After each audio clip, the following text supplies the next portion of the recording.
on this episode of the Star Wars Time Show. Matt and Nick will kick things off with some pop culture talk, including their thoughts on the penultimate episode of Rings of Power and what's worth watching elsewhere. After Rings Time, the dudes will move into their deep dive breakdown and review of Andor Episode 5, The Axe Forgets. So make sure to stick around to find out what you may have missed and why episodes like this aren't filler. After they go casa-ing, the boys will then kick around a resurfaced rumor about who is playing live-action Thrawn. Hint, you've heard him before. Literally. Of course, the show will end with the question of the week responses and the latest round of Top 5 Star Wars Fan Artist Features. Punch it, Chewie.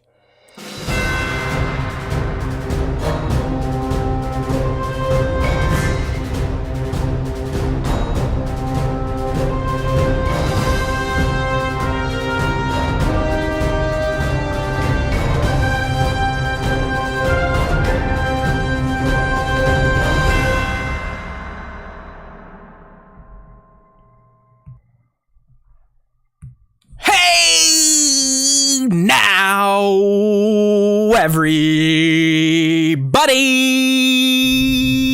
if you're on the live stream, close your eyes. You're being blinded right now because you have two bald men without hats on, and mine in particular is really playing a great reflector for my overhead light right now.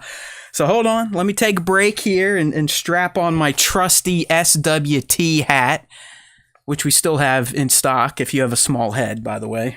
Check it out, StarWarsTime.net. But hello there. Welcome, everybody. We're here. We're going to talk some Rings of Power. It's going to be super short because I just learned Nick hasn't seen the penultimate episode yet. So if you're someone that has tuned out of the Star Wars Time Show over the past few weeks, as we've talked a little Tolkien, you're in luck. We're not going to talk a lot Tolkien today, just a little bit. I'll kind of give Nick some notes, some things to really focus in on when he does get to the penultimate episode of Rings of Power.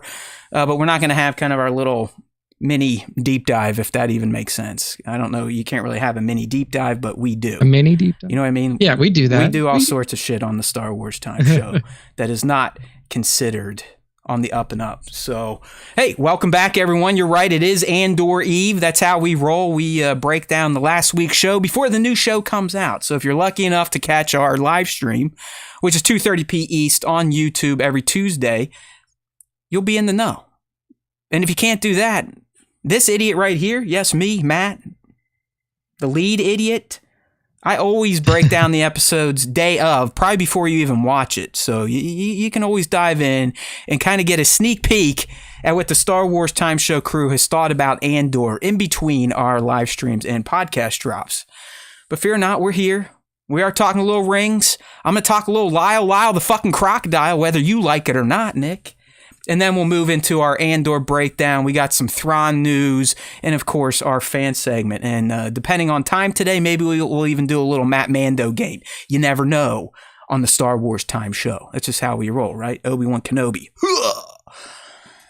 All right, my friend. Well, you know, I did plan to kind of go into a very nerdy Tolkien deep dive into Rings of Power Episode 7. But since you haven't seen it yet, I'm not going to do it. I'm not going to spoil it for you. But kind of like how I was slacking to you after I checked in with it this weekend. And I did have to watch it twice. I have not learned my lesson. For some reason, I always think it's a good idea to start Rings of Power after I've had, 2 or 3 beers, winding down for the night, laying on the couch with the wife. She starts rubbing my head, my big head, not the little one.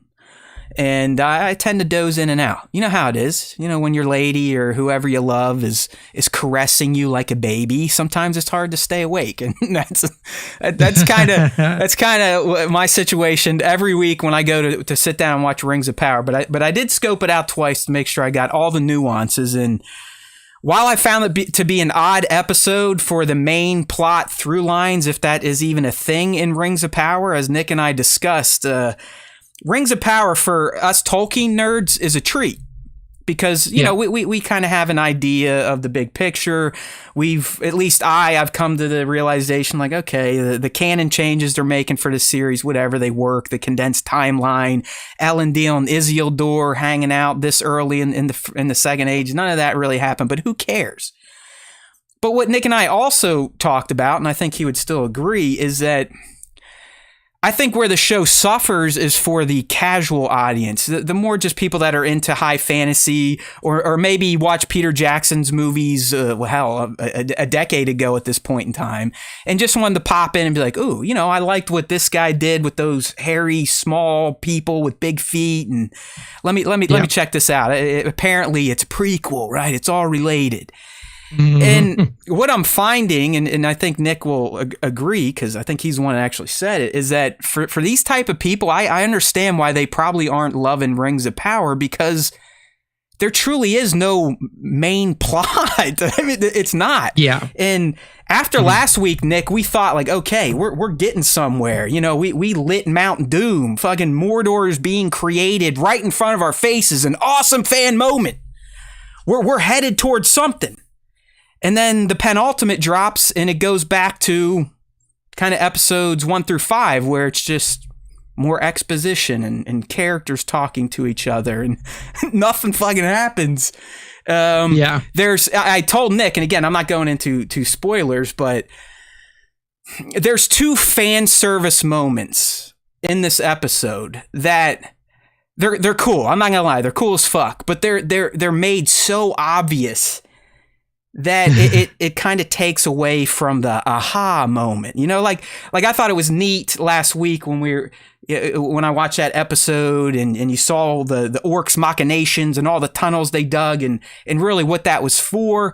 It was to light Mount Doom and to black out the sky, to create the Shadowlands so orcs could live freely and not be worried essentially about being vampires. Okay, you know, they couldn't be under the sun because it would fuck them up. That was cool. These fan moments, it's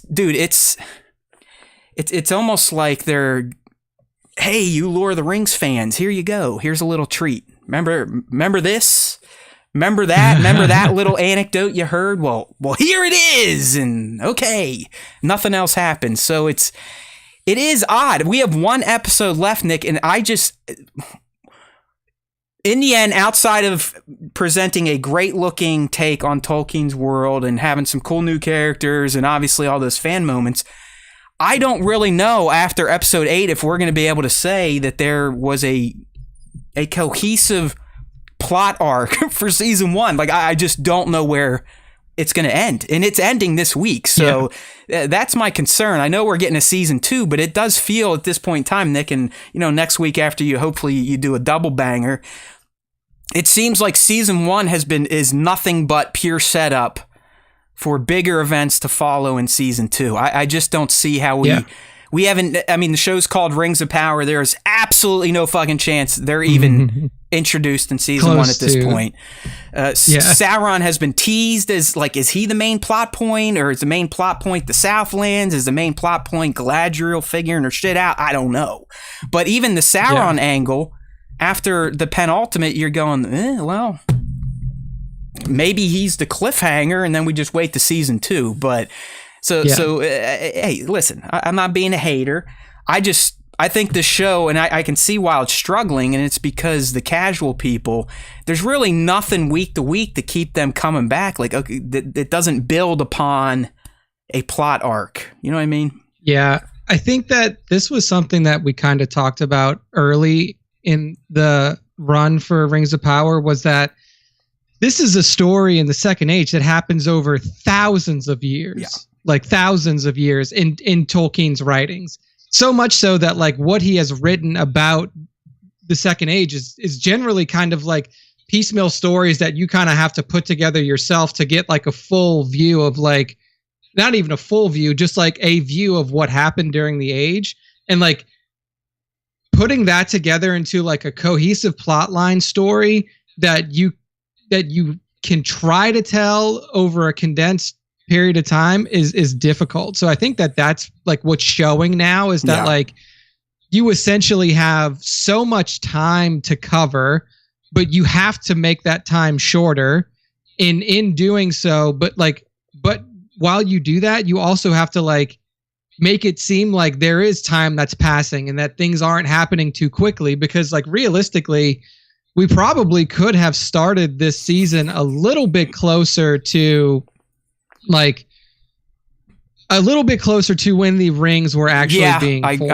I agree. Because so real quick before you keep going on, because it's great analysis here, but the other thing, Nick, is, you know, we've been saying, oh, this is kind of based on the Silmarillion. With that being said, the Silmarillion itself doesn't really have an overarching plot. It's just, it doesn't. It's all over the place. Like, yeah, the Silmarils are a main component, but it tells upwards of, what would you say, 15, 20 different stories as it weaves in between who got this gem, who got that gem, and what led to this kingdom falling, what led to that kingdom falling. So this, and it's not even like the Silmarillion is also like you're going back way all over the place. You're going back into the first age in the Silmarillion. Dude, you're in the second age. You start with Iluvatar or whatever the fuck his name was at the beginning. Aya. I mean, he changes names, or she changes names, or it changes names. But it literally starts with the creation of the universe, and then the creation of the gods and the demigods and all that, and then the creation of the children, which would be the elves, and then men. And this episode, this isn't a spoiler for someone like Nick, or really anyone. Slight spoiler, Nick. They return to Moria, so you get some dwarf action. Yeah. But they give a great anecdote on. King Durin gives the anecdote on, like, listen, the elves are the children of the gods. Who are we to kind of affect the gods' plans for their own kids? Like, we weren't made from the gods. We were made from Ale. Like that, the dwarves are one of the only races on Middle Earth that did not come from Iluvatar. Directly from Iluvatar, they were created from his demigod Ale, who was essentially the champion of Sauron. Because he's the smith, the god of the smith. It makes sense. He likes building shit, so he creates his people out of stone. They become the dwarves, and there we go. But yeah, so I don't know, man. It's Black Series Clips is right. We need an hour and a half, 2 hour finale, I believe, for them to at least make me feel like, okay, season 1 wasn't just a lore fest and a visual splendor for hardcore Tolkien fans. I do want it to end feeling like, okay, we watched this season for this reason, and now we're going to get some more payoff in season 2. And I just don't see that after episode 7. Yeah. So, yeah, I think that the overarching plot narrative has definitely been a problem. I've enjoyed the show purely because of like the fact that I am a hardcore Tolkien fan. I think that the acting has been very strong. Yeah. I think that the character portrayals have been good. Yep. And just like the look, the visual, like you said, the visual aspect of the world itself is great. The closest thing, and you kind of hit on it, the closest thing that we've had thus far in terms of a through line for season 1 has definitely been like the Southlands, and thus the creation of Mordor. And that's done at this point. Like that's happened. It's finished now, and the problem is like you didn't actually like they didn't do a great job of like telling you like, hey, this is like the story of season 1 is like how Mordor is created and how the people of the South were kind of like conflicted after being on the side of Morgoth in the first age, and now seeing the specter of Sauron starting to rise. Where do their allegiances lie? They didn't do a great job of like actually pulling that into a cohesive plot narrative, but now that you look back on it and you know who all the players are, like it does make more sense, because you had the whole situation with Halbrand and Galadriel being saved by the Númenóreans, going back to Númenor, and then essentially like the whole plot through line was to try to like reinstall him as the rightful king of the Southlands and hopefully make an ally of him on the eventual return. Yeah. Of Sauron. You're right, and they accomplished that in episode 6. So I was expecting, okay, now let's get back to all the other pokers you had in the fire, but no, hold on, we got a special guest here. You want to dip in? There she is. Look at her. She loves it. Did you have a good day? Yeah. All right. Well, it's good to see you. All right. Love you. Yeah. Okay. I did the cats for you, so you just got to do homework. All right. I know. There you go. Hey, get a little. Yeah. We get a little So inside here, a little inside my personal life. Sometimes it's okay, but in the end, Nick, I think the point you just brought up is something to take note of, because I do believe season 1 upon a rewatch is going to be way better than watching it week to week. When you watch it knowing kind of where everything is leading, that's going to help. Now, I don't think that's a sign of a well-written or structured show, but in the end, I do think season 1, after we see everything happens, if you go back and watch some of the earlier episodes, as Nick said, you will see like, okay, there's a setup there, there's some setup there, there's some setup there, but it's just, I don't know. I mean, calling the show Rings of Power, dangling Sauron over our heads, I just felt like maybe those would have been the bigger focus versus the elves are dying thread, the Galadriel is lost amongst her people thread, the Halbrand thread, the stranger thread. I mean, there's like 6 or 7 things going on, and nothing really felt like we were coming to a point of confluence where things were kind of coming together. But who knows? We got 1 episode to go. We can't judge. In the end, I'm still glad it happened, and I'm happy there's a second season. In fact, I hope Bezos keeps pissing money into this thing, because as I said at the beginning, being a Tolkien dork, this show's perfect. Okay, I don't. Yeah. In the end, if there is no fucking through line plot, oh well. I'm getting to see stuff I read about nearly 20 years ago, and as someone who on the show has said a million times over, I love lore and going back and exploring it to kind of reinforce and learn more about stuff I've already seen. I think Rings of Power succeeds there. But for the casual viewers, the ones that may ultimately decide its fate, I'm a little worried about its future beyond 2 seasons. Yeah, I think that's the hardest thing to do with this series, because it's even more dense than something like Star Wars, because you a million times over, this, dude. A million times over. It's not even close. You can't make this show and essentially like not pay attention to the Tolkien fans, because if you do, then the show itself will die immediately. Well, you also, I mean, we were kicking that story around that the Tolkien estate, when the license was being decided for this, I mean, they were rejecting ideas being pitched from other studios or other networks or other streamers, like, hey, let's take the MCU approach. We'll have an Aragorn show, a Galadriel show, and the Tolkien estate's like, fuck you. I mean, they are guarded of the license. And they also, like, I think the big thing that came down to like why Amazon got it and nobody else, because HBO was bidding, Netflix was bidding, all of these like big streamers. Amazon essentially greased the Tolkiens and they're like, hey, you guys have some creative control still. And by the way, here's $2 billion. Shut the fuck up. Yeah. You know what I mean? I mean, that was the big one though. It's like them having creative control, and then but you can see how that's playing out now, because I guarantee you it was the Tolkien estate that was like, we need to start it further back. What would have made more sense in terms of like a quick, like a more cohesive narrative through line would have been to start the show.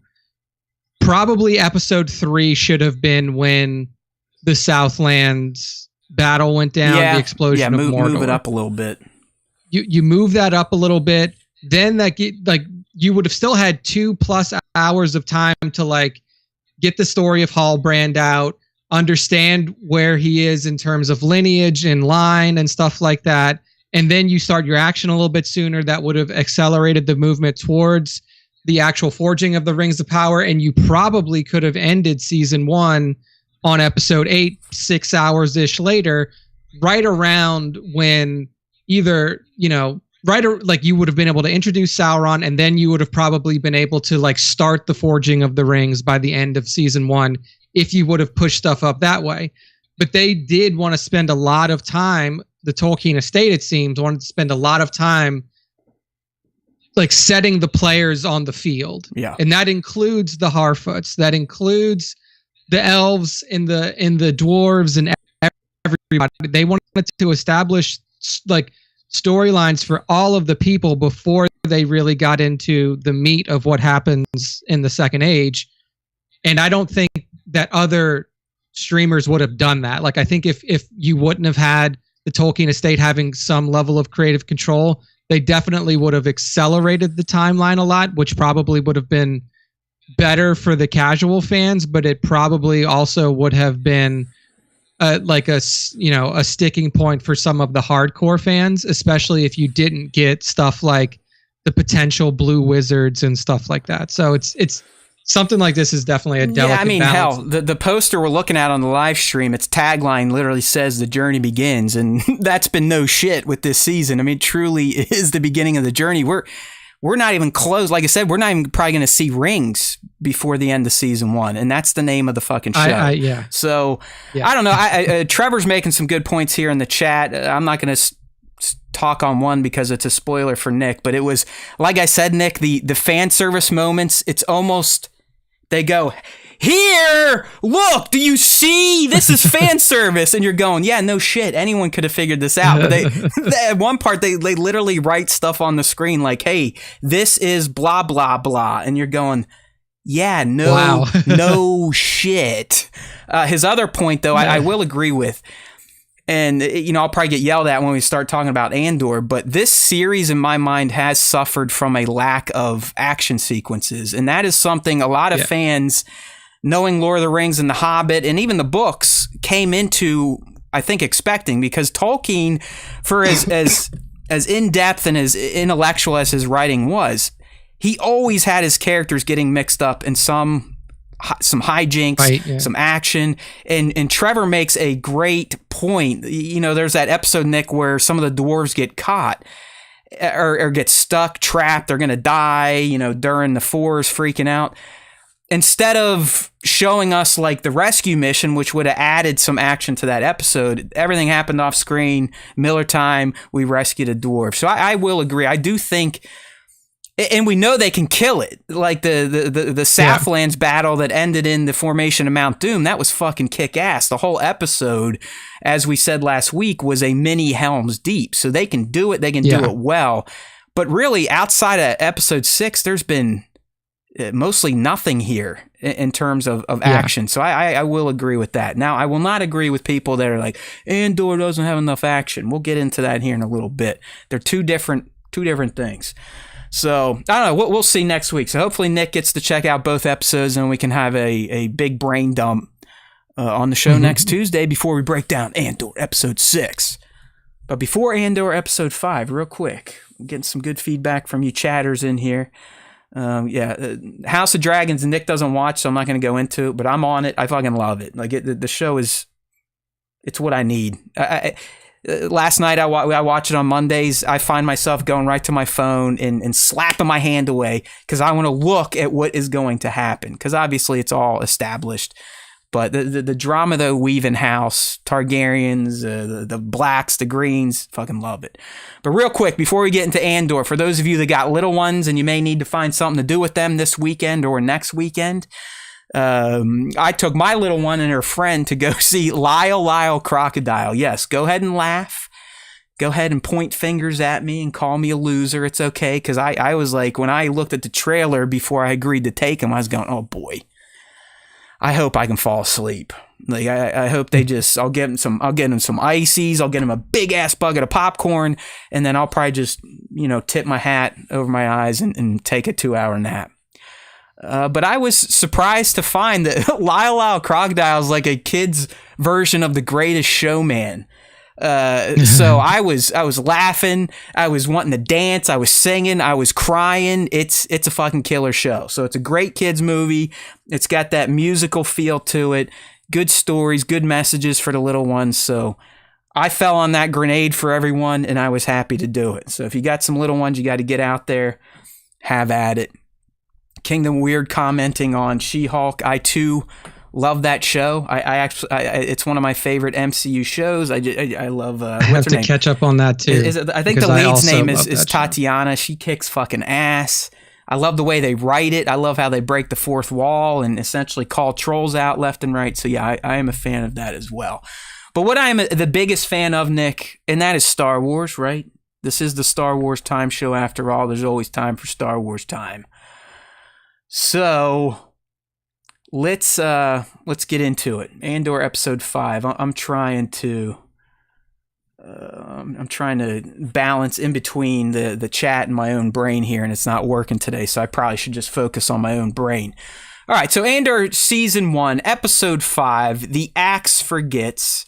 And, you know, I before we get into this, I just want to remind everyone that pump the brakes, okay? I mean, literally in my speculation for the episode 5 plot, I nailed it. I fucking nailed it. You diehards know that. That's why you come here. You get those types of takes that almost always hit. I was like, listen, Tony has been telling us for a year now. I made these motherfuckers in 3 episode arcs. What does 3 equal? A trilogy. What do we know about trilogies? The middle is tough because the middle, there's really never any true resolution to the plot that begins in the first movie. The middle always has that challenge of bridging the first movie to the final act and telling and carrying that plot all the way through.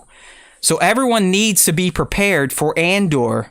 Every 3 episodes, the middle one may be a little more dialogue heavy, a little less actiony than episodes 1 or 3. All right, I told you. I told everyone, like, listen, we're probably not even going to get to the mission. We're probably going to get right up to it. We're going to learn about the people, and here we go. That's what we got. So since I'm yabbing right now, I'll just go into my review. I still continue to thoroughly enjoy Andor. At this point, it's clearly the best written Star Wars series to date. If you can handle dialogue heavy Star Wars. If you're someone that just wants the pew-pews and the view, it's probably not going to do anything for you. But I don't know. I don't really... I always go back to what Star Wars was to me, and if you look at the original trilogy, let's be honest with ourselves. Where's the hardcore action in the OT? Honestly. Like, let's be real. There's some great action moments that we can point to. My favorite scene in all of Star Wars and movie, Return of the Jedi, is the action scene in quotes between father and son on the Death Star. But me personally, all right, I'm not talking for the rest of you motherfuckers. I've never been a Star Wars fan because of laser guns and laser swords. It's always been the mythical type of lore, the fantastical type of lore, the Skywalkers, the idea of the Force, the Jedi, the dark side, all that shit. That's me, okay? So I don't mind a show like Andor that is written more like a thriller, where we are getting these, like I said, expertly written dialogue moments that to some who are just wanting shooting, it may go over your head like what is being done here. All right, we are getting some fantastic Star Wars dialogue delivered that not only fleshes out our boy Cassian, but all these new rebels we're meeting, all these new characters we're meeting that are playing a major role in the soon-to-be Rebel Alliance, 4.5 years from now. And someone that's a dork and loves the lore and likes to see how people become who they are, in this case Cassian, I appreciate an episode like this where you get to see like the Aldhani crew not trusting him and him realizing that, and then him making the decision to out himself to try and gain their trust, or at least let them know who he is and why he's there. You also got to learn about Nemec and how he approaches the rebellion, Skeen and how he is motivated for the rebellion, Cinta, Vel, Tamarin. We know all these people are going to be fucking cannon fodder, but the fact that Gilroy, literally there's 3 Gilroys involved in this 3 episode arc of Andor. They're giving us a reason to care for the characters, but also by seeing Cassian form these bonds, we are seeing him become, or start to become, one day will become, that ice cold assassin shooting motherfucking tipsters on planets and eventually sacrificing himself in a love hug on the beach of Scarif. So I am a fan of the moments, Nick. I am a fan of the scenes. I loved all the Mothma moments. You really get to see just how contrasting her home life is to who she is on the galactic scale. I think that stuff is brilliant. So I'm all for episodes like this. I will agree that it might have felt a little slower, but never will I call. I mean, you all know my stance on using the term filler for Star Wars. I don't think that exists. It doesn't fly. I mean, you know what filler content is, everyone? Let's have a little lesson. Filler content would be them scrolling the Andor logo and then us just watching Cyril eat fucking cereal all for 30 minutes straight. Okay? That would be filler. When we are actually progressing plots, getting closer to missions, learning more about characters, learning more about the galaxy, that's not filler, in my opinion. You know what I mean? So I kind of like, as Kingdom of Weird is saying here, I like having my tits tickled a little bit before the payoff. I'm expecting tomorrow's episode, or when you're listening to this, episode 6, to be an absolute tense banger, because we know we're going to get to see the outcome of the Aldhani mission, which is already fucked. I mean, we learned in episode 5 that they don't even know how to fly this thing. They don't know how to account for all the coin they're going to throw on this freighter. They have no fucking clue. I mean, they're just kind of like, hey, we'll try it out. And that's where Cassian's like, no, I'm going to pilot then, because you assholes don't know anything. So, hey, in the end, I enjoyed it, but I know what we're getting into with Andor, and you all should know too. Tony told us, and we vomited that back up to you all. 3 episode blocks. They're going to tell a tale. We're now going to get the conclusion of what we saw more setup for in episode 5. So I'm here for it. Can't wait to get up tomorrow and make content for 2 people to see. Nick, what say you about episode 5? I thought it was fine. I did find myself zoning out a little bit because it was a bit of a slower episode. I think that one thing I mentioned to you in like our pre-game was that I do feel like they spent one scene too many on Cyril just talking to his mom. Like I understand the purpose of that, to like essentially show that like this kid is somebody who the only thing in his life right now is finding this Andor guy, this Cassian Andor guy that caused all this trouble on Ferrix, and to show that he doesn't really have any, like, I think they were probably a little bit too on the nose with like his mom literally just saying to him over and over again, you have no future prospects. You have no future prospects. When like you could have done that in a way that was a little bit more like conversationally focused, and not just her saying what like everybody, like saying the point that you're trying to get across. So like that stuff was a little bit like probably one scene too many. I'll tell you what though, Nick, and I don't know if your mom's this way, but I catch this from my mom sometimes, and hopefully she's not listening. Don't take it personally, mother. But I feel sometimes moms excel at being passive aggressive. And that's what I got in this scene. Like, she clearly loves her son, but she thinks he's a failure loser. And anytime she talks to him, she's essentially nudging him.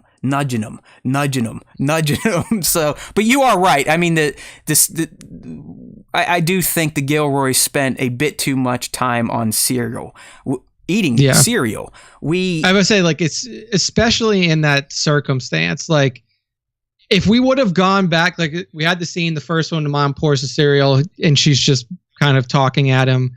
But then we go back to essentially a scene that is exactly the same. Like he's still sitting at the table, still eating the same cereal, and the mom's still just saying the same bullshit to him. My mom isn't like that. Like my mom is not very like, my mom barely like, a lot of people's moms are like, if you don't call them once a week, they lose their fucking mind. And like my mom's like, oh yeah, like, she'll call me every now and then. I'll call her every now and then. Whenever we go into town, we get together. We have a good time. Like, but this is me as a human. Like, I'm no good. Like, if you're my friend or if you are related to me, the only way you're going to talk to me is if you call or text.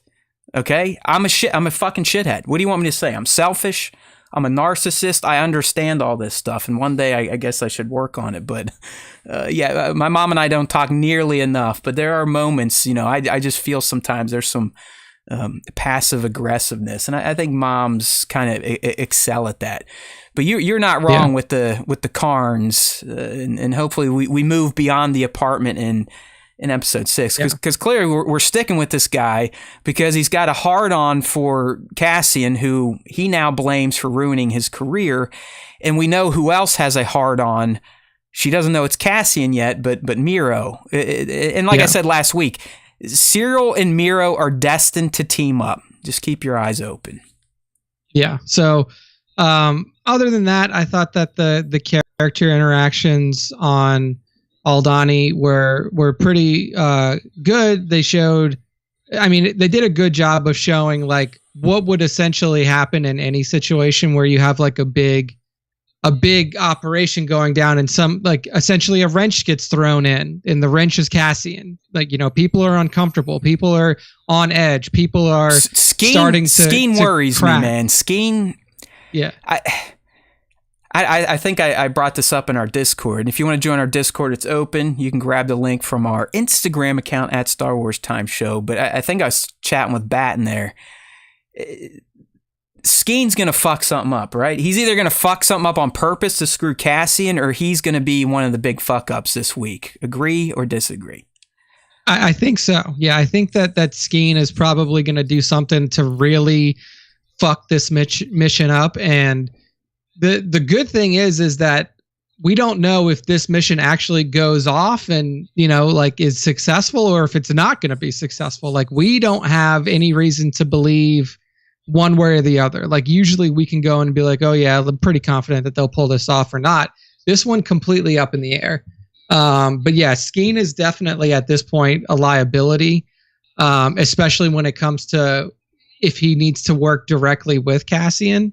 Now, Nick, do you see him going like full betrayal, or do you see him just trying to fuck Cassian? Yeah, I don't see that. But what I do see is, like, when shit just almost for sure will go off the rails, because, I mean, it doesn't matter what you do. It doesn't matter if it's a TV show or if it's a game you're playing. The mission's not going to go well. We all know that, right? Like, everything is going to hit a wall. Yeah. The shit's going to hit the fan, and you're going to have to improvise. And what it's going to come down to is there's going to be a moment where Skeen is going to have to trust Cassian or not. And that's what's going to happen. Okay. Or it's going to be like a save where it's like, Skeen! And he's like, psych! One of those moves. I have a feeling Skeen, and Skeen will probably die for it. Like, I don't think any of this crew is long for this world outside of maybe Vel. I think my boy Nemec is fucked. Like, they've put way too much character development into Nemec for him not to be one of the first Aldhani crew members to get taken out. Like, this kid, I mean, he has the Bible of the Rebellion. Did anyone else pick that up? Like, this guy, like, he could be very important to the Rebel Alliance, because he's the philosophical one. His motivation is because he truly believes that the Empire is wrong and people need their freedom. Where Skeen, we know his motivation is revenge. Cassian, we know his motivation right now is quasi-revenge, quasi-money, quasi-staying on the run.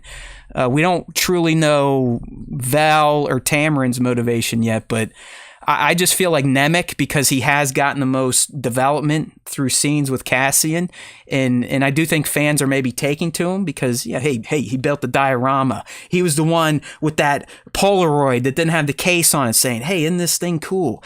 And like I said, he's also more or less he's like the Rebel Alliance preacher, for a lack of a better description. I mean, he truly has a Bible of thoughts. It's a manifesto. Yeah. You know, I don't want to compare it to Hitler's manifesto or Marx or Lenin, but it's similar to that. It's like, listen, motherfuckers, we got to rise up. What these people are doing is wrong, and this is why, and this is how we should live, and this is what we should believe in. So I agree, Devin. He's in the chat saying here, Nemec's manifesto is forever. You can kill a man, but not an idea. That is correct. I do believe Nemec's words will play we probably will never see it, but we will now know that Nemec could have been the match that lit the fire of rebellion. Right? There we go. A little sequel callback.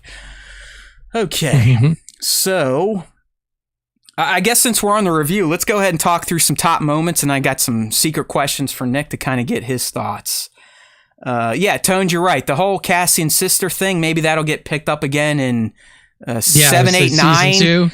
Or we could have got fucking Tony, and that truly was just a MacGuffin, and he's not going to give a shit on Kenari or whatnot. I hope that's not the case, but with these 3-episode arcs, depending on where episode 7 goes, we're going to be on a whole new journey, and if it's not in line with incorporating flashbacks, who knows? I really don't know. I mean, that's kind of the fun and kind of the unknown of these 3-episode arcs. We just don't know. But I think most of the Aldhani crew is toast outside of Vel. That's a good call there, Devin. Synth is probably going out. That's Vel's girlfriend, Tamarin. I really think they're all done, but Vel and Cassian. But we'll hopefully see tomorrow. We know they at least make it out because we've seen it in the trailer with all those crazy lights. We now know that's that sky show that takes place every 300 years on Aldhani. So we at least know they get out of the facility, but as Nick said, who knows if the mission is fully successful. All right, so some top moments I noted here, Nick, and I hope to get some of your insights here, but the first one again is the Mothmas. And I know Tones, he's not really digging the dysfunction of the Mothmas, but I think this is the most intriguing aspect of Andor so far.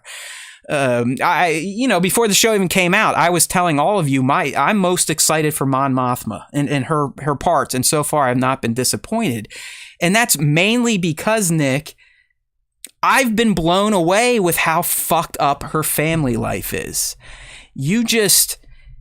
Knowing what we know about Mon and what she ultimately becomes and achieves, it's such a mind fuck to think that her home, her allies through blood mostly hate her guts. They don't have her back. They don't share in her ideals. They don't believe in what she believes in. And I found that to be shocking, but also very intriguing because it further shows you the type of character Mon is. And at this point, Nick, I think there's a fair point to make that at some point over these next 4.5 years, Mon may indeed have to choose the rebellion over her family. Oh, yeah. I think that's going to happen sooner rather than later, for sure. I think that this is a commentary on like growing up with privilege. Like if you've, I know that Star Wars fans and stuff like that don't like to talk about social commentary and what the meanings of things are behind the actual screen, but like that's what it is. It's like you could tell that Perrin and her daughter obviously have grown up in privilege, and they don't even.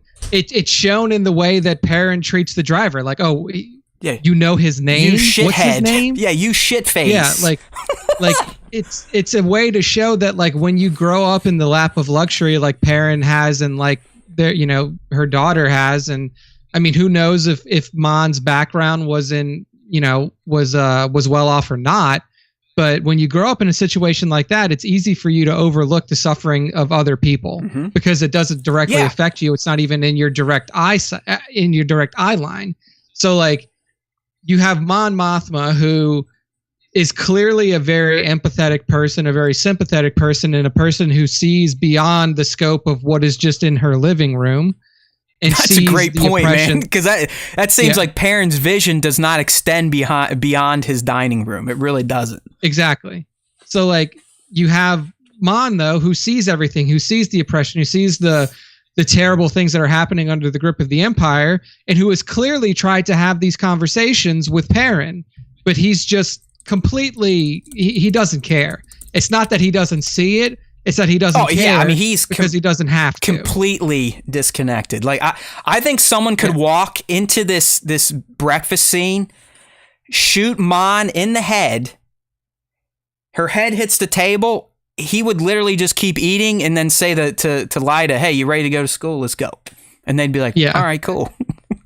and like that's really like. So that's what I love, though. Like, it's such a shock to me. I did not expect this at all. But did I bring this up last week? Someone commented on I don't know if it was last week or 2 weeks ago, Cass, but they apparently Gilroy has said this in an article that Mon and Perrin are in an arranged marriage, and they've been hooked since 16.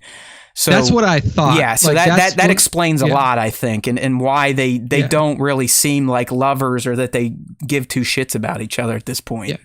Especially given, like, I know I said that, like, when we first saw the dynamic between Mon and Perrin, I was like, it could be possible that they're in an arranged marriage. And knowing that now for fact actually makes sense, because usually in arranged marriages, what happens is you have somebody who is the higher up, who is like usually a station, you know, at a higher station, which was likely Perrin.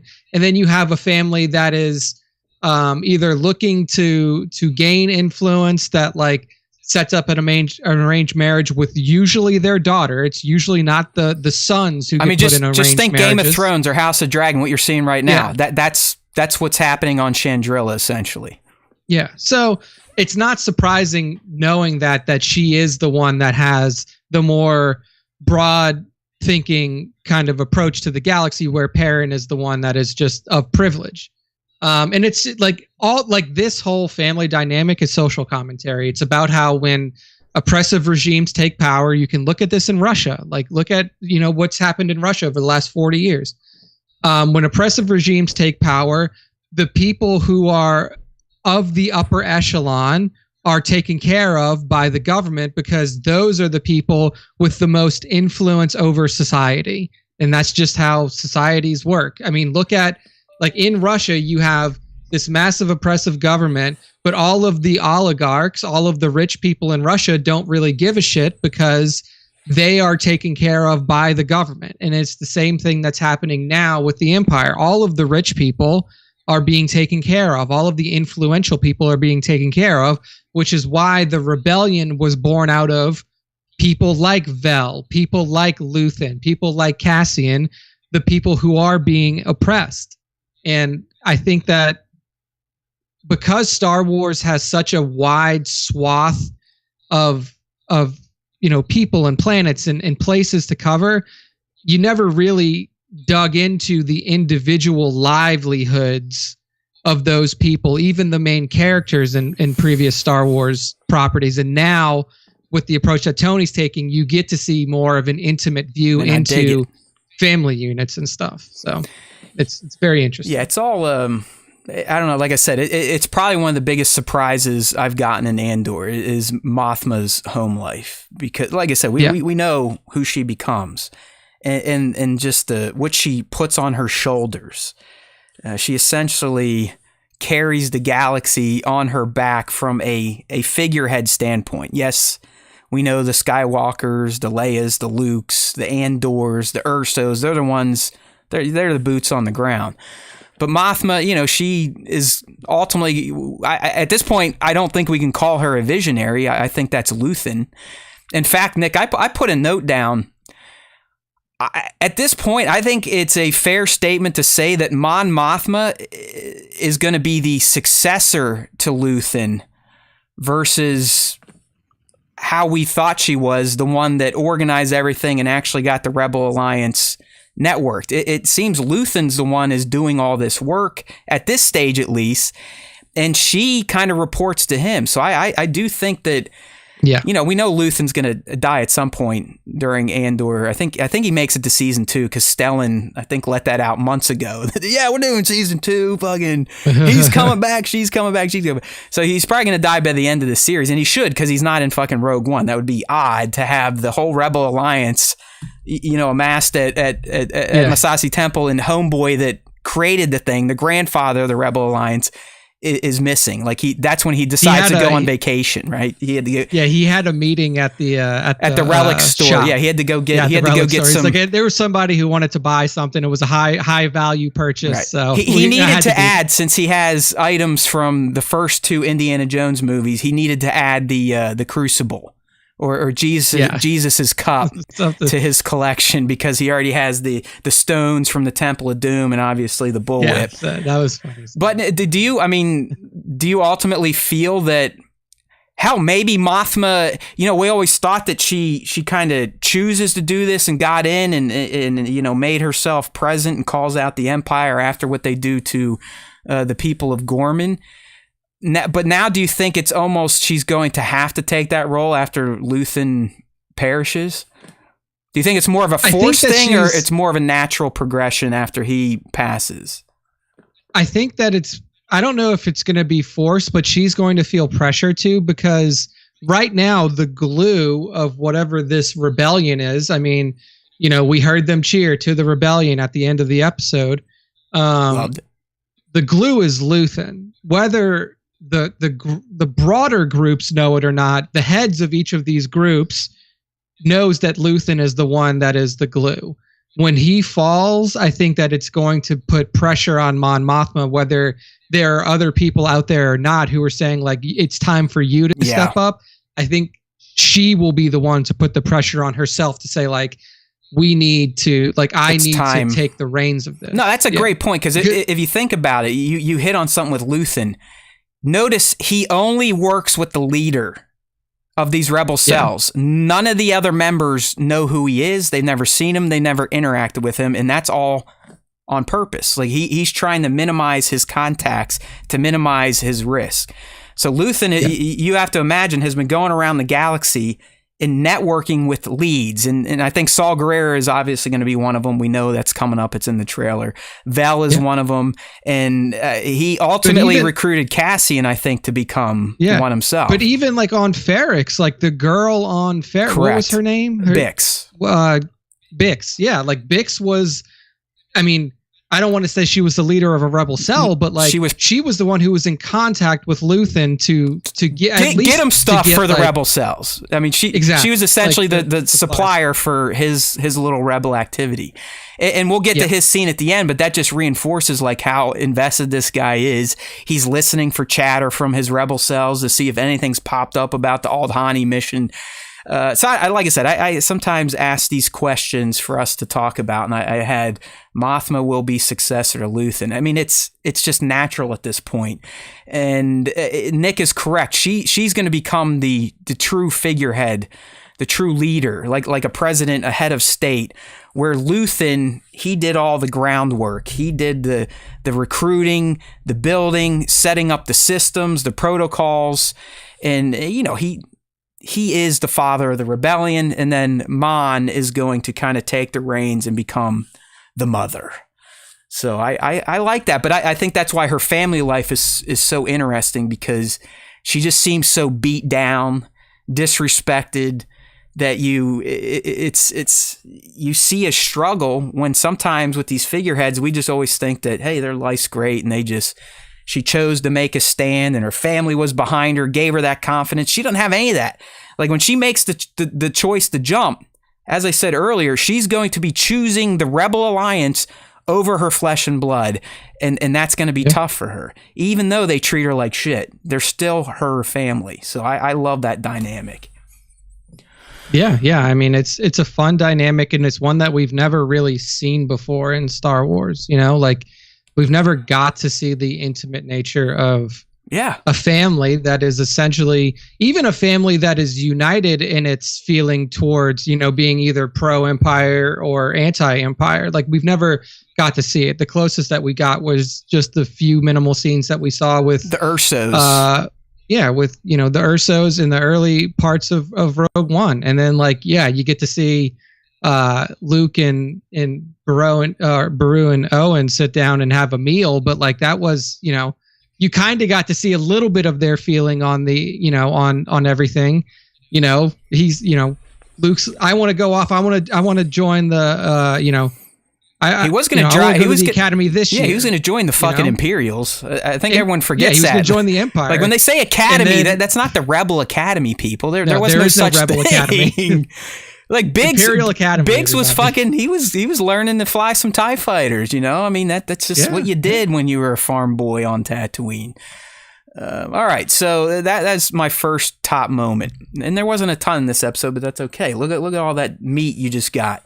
All right, Miro, who I'm digging. I love Miro. I can't wait to see kind of where her thread ultimately goes and grows into. But just like I told everyone last week, like she knows what's up. She says it again when she's working with her aide. I mean, even the aide knows what's up. They're like, this is This is coordinated rebel activity. The shit they are going after, the shit they are doing is signs of something bigger. And we need to figure this out, whether Patagaz or Blevin's cocky ass is going to help us or not. So I like her commitment to her gut. Again, she has no hard proof. Her background, this mysterious background. Remember, Patagaz, we need more officers like you with your background, like whatever the hell that is. And we know as an audience that her gut is correct. But the interesting thing with Miro is just watching how her own team essentially is going to screw themselves by screwing her by not believing her intuition. And that is like the epitome of the Galactic Empire.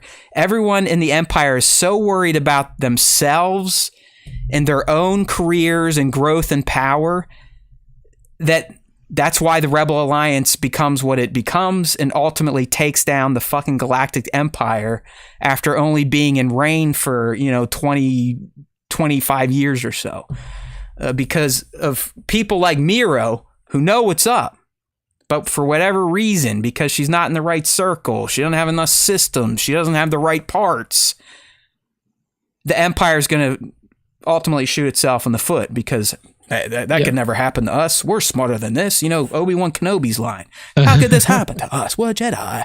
We're smarter than this. I still think they cut that shit out of Revenge of the Sith, or I'm just making it up at this point in time, but I know he said that when they get caught in the ray shields on Grievous's cruiser there.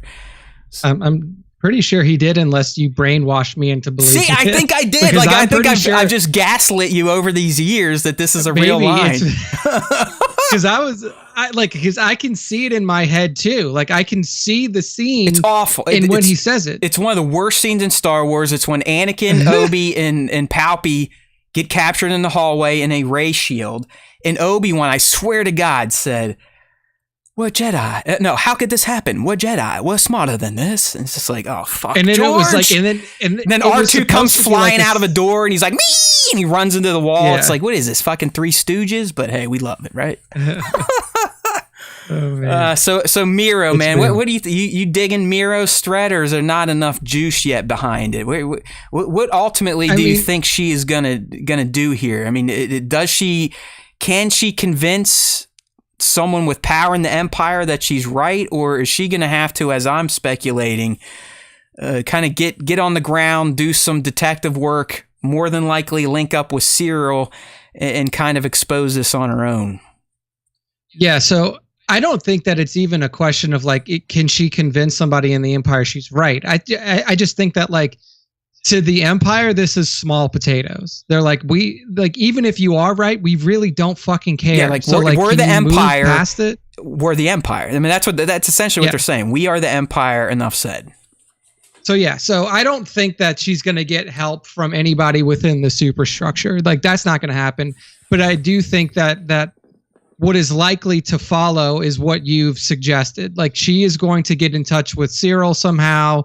She's going to work with him on the down low, because she's almost assuredly not going to be able to get this bumblefuck idiot into the Imperial, especially into the ISB. There's no way that that's happening. And if he gets an Imperial uniform put on him in any way, he would be lucky. He'll blow a load. That guy, he's so he's such a goody two shoes, wants to be the man, the guy. But you're right. You'd have to think after his incident on Ferrix that he has been blackballed in the corporate in the system. He can't go down to the recruiting office and be like, "Oh, hey, I used to do detective work for the corpos." They'll look him up and be like, "You? How are you not in fucking jail? Go back to your mom and keep getting your ass kicked." But I think what his ultimate story is going to be is he's so laser focused on Andor, he's going to get caught up with Miro, who's going to use him, literally use him to get whatever she needs, and then she's going to get him killed. And he's gonna Cyril is going to end up dead. There is no redemption arc for Cyril. There is no, he's gonna become an Imperial officer one day. Do you see him ever potentially crossing over to the Alliance, or because Andor fucked him so bad that burning desire to get revenge is gonna cloud him from right and wrong? Yeah, I don't see him changing sides, because he is such, at least at least from what we have learned and what we've seen of him so far, he is such a one-track mind person. He's felt like, and that was even before the Cassian thing. Right. Like this was right up front when he's like, there, 2 of our guys got killed, and we're not even gonna blah blah blah. He's been a douche since birth. Yeah. So like he doesn't put aside what he sees as wrongs just because there's opportunity on the other side. Like he needs to follow his line through to completion, and it has to be completion in the way that he wants it to be. Yeah, you're right. I mean, so I think that he's just dead. You could argue that it's going to happen. I just know it's going to happen, but you could argue Cyril, his name sucks. Serial. I mean, that's should have just called that episode Serial, right? Yeah, right. Am I right, fan? He is right. Just episode 6, Serial is what that should have been called. Yeah. But I could honestly see him, like his motivation, obviously is Cassian, but I could see him once he gets wind that, you know, that they may be looking into it. Maybe he doesn't hear it from Miro. Maybe she does track him down. But I see him going, you know, like one of those kids out on the playground at recess that rats on everyone. Like, hey, teacher, Matt just said shit. You know, that always used to happen to me as a little kid. That's who he is. And I could see him going to Miro, even though, as Nick said, she's just going to use him and abuse him. But he will approach it as like, hey, this could be my redemption ticket here. Like, hey, if I show Lieutenant Miro that I can help her on this little secret mission, that I'm going to get in the ISB, I'm going to get my whites, and all's going to be well, and mommy's going to love me again. You know, I think that's going to be kind of his mindset. But because he is such a dope and he is so laser focused on just one thing, as you said, my friend, he is always going to fail. So I agree. Yeah. Okay. All right. You know what? Fuck it. I'll save it for the eggs because we'll have a picture of them. But I got another question I want to get your insights on an uncle. Another top moment, and Nick brought it up a few minutes ago. And it was simple, but when they're all standing around the fire getting ready to head out, the "To the Rebellion" line to me was impactful because it's the first time it's been spoken in the series. It really hammers home the idea that Val and her crew have been in the rebellion from day one. They've been living it, breathing it, eating it, sleeping it. And now this is really Cassian's first foray into rebel activity beyond just, you know, fucking with the Empire and getting some gear to make some money for himself. So I really do think it was even though it's kind of throwaway, it's a poignant moment in Cassian's career with the rebels, which we know is going to be a great one. But at this point, again, he's still a merc. He's not here for the Rebel Alliance. He thinks they're just like the Separatists, the partisans. It's like whatever. It's not going to go anywhere to him. But we do know, at least based on how he is in Rogue One, that throughout these experiences, he is going to develop that edge and that passion for the rebels. And he will be more like Vel probably by the end of season 1. So I love seeing kind of his indoctrination into the rebellion prime, if you will. Yeah. Yeah. No, I think that's a good call. It's just, it's fun. Like to me, it was fun to see even over these 2 episodes, how the relationship between Cassian and everybody else has kind of evolved, even to a point to where like, people were standing up for him when Skeen made his move. And like, you know, the next slide that we see that we're going to talk about is when Skeen cuts off the Kyber, says like, I knew that there was something going on, but like at this point, like everybody's already like, look, we need to move past these things. We need to move past this little bullshit because we have what could essentially be the end of all of our lives coming in the next 24 hours. I mean, my friends, I think this is honestly going to be the first major offensive from the rebels against the Empire. Like this is it. I mean, that's why we're going to talk about at the end. This is why Luthen is so nervous. This is his first big gambit where he knows the Empire can't just sweep it under the rug or ignore it. He knows this is the first salvo of the Rebel Alliance, which isn't even the Alliance yet. This is the first punch. Yeah. And if it goes bad, it's over. Like, it is over. Rebel Alliance is dead on arrival if this thing fails. So, yeah, Vel's like, listen, you assholes. Like, you know, I know you got some big swinging dicks and your hormones are always flowing. You can kill each other after we do this. So yeah, it does seem like, as Nick said, that they've come to, I wouldn't say appreciate Cassian, but maybe respect him a bit more. They clearly see he's got the brains, the knowledge, and the skills. I mean, he knew how to march like a soldier really well, right? So yeah. I think a lot of it was, it's not even acceptance. It's just whether you accept him or not, you need him. It's going down. Yeah. And you need to be prepared, because it's going down and he's going to be there, and there's going to be a moment, like I said earlier, where you're going to need to depend on him. And if you have reservations, if you have some shit in the back of your head, it's going to cause a problem. And that's kind of what we're expecting with Skeen. It's like, he's just not going to be able to move past this bullshit that he's got. And it's going to cause an issue. So yeah. Well, speaking of our boy Skeen, oh, hold on, we got an update. Tones has confirmed.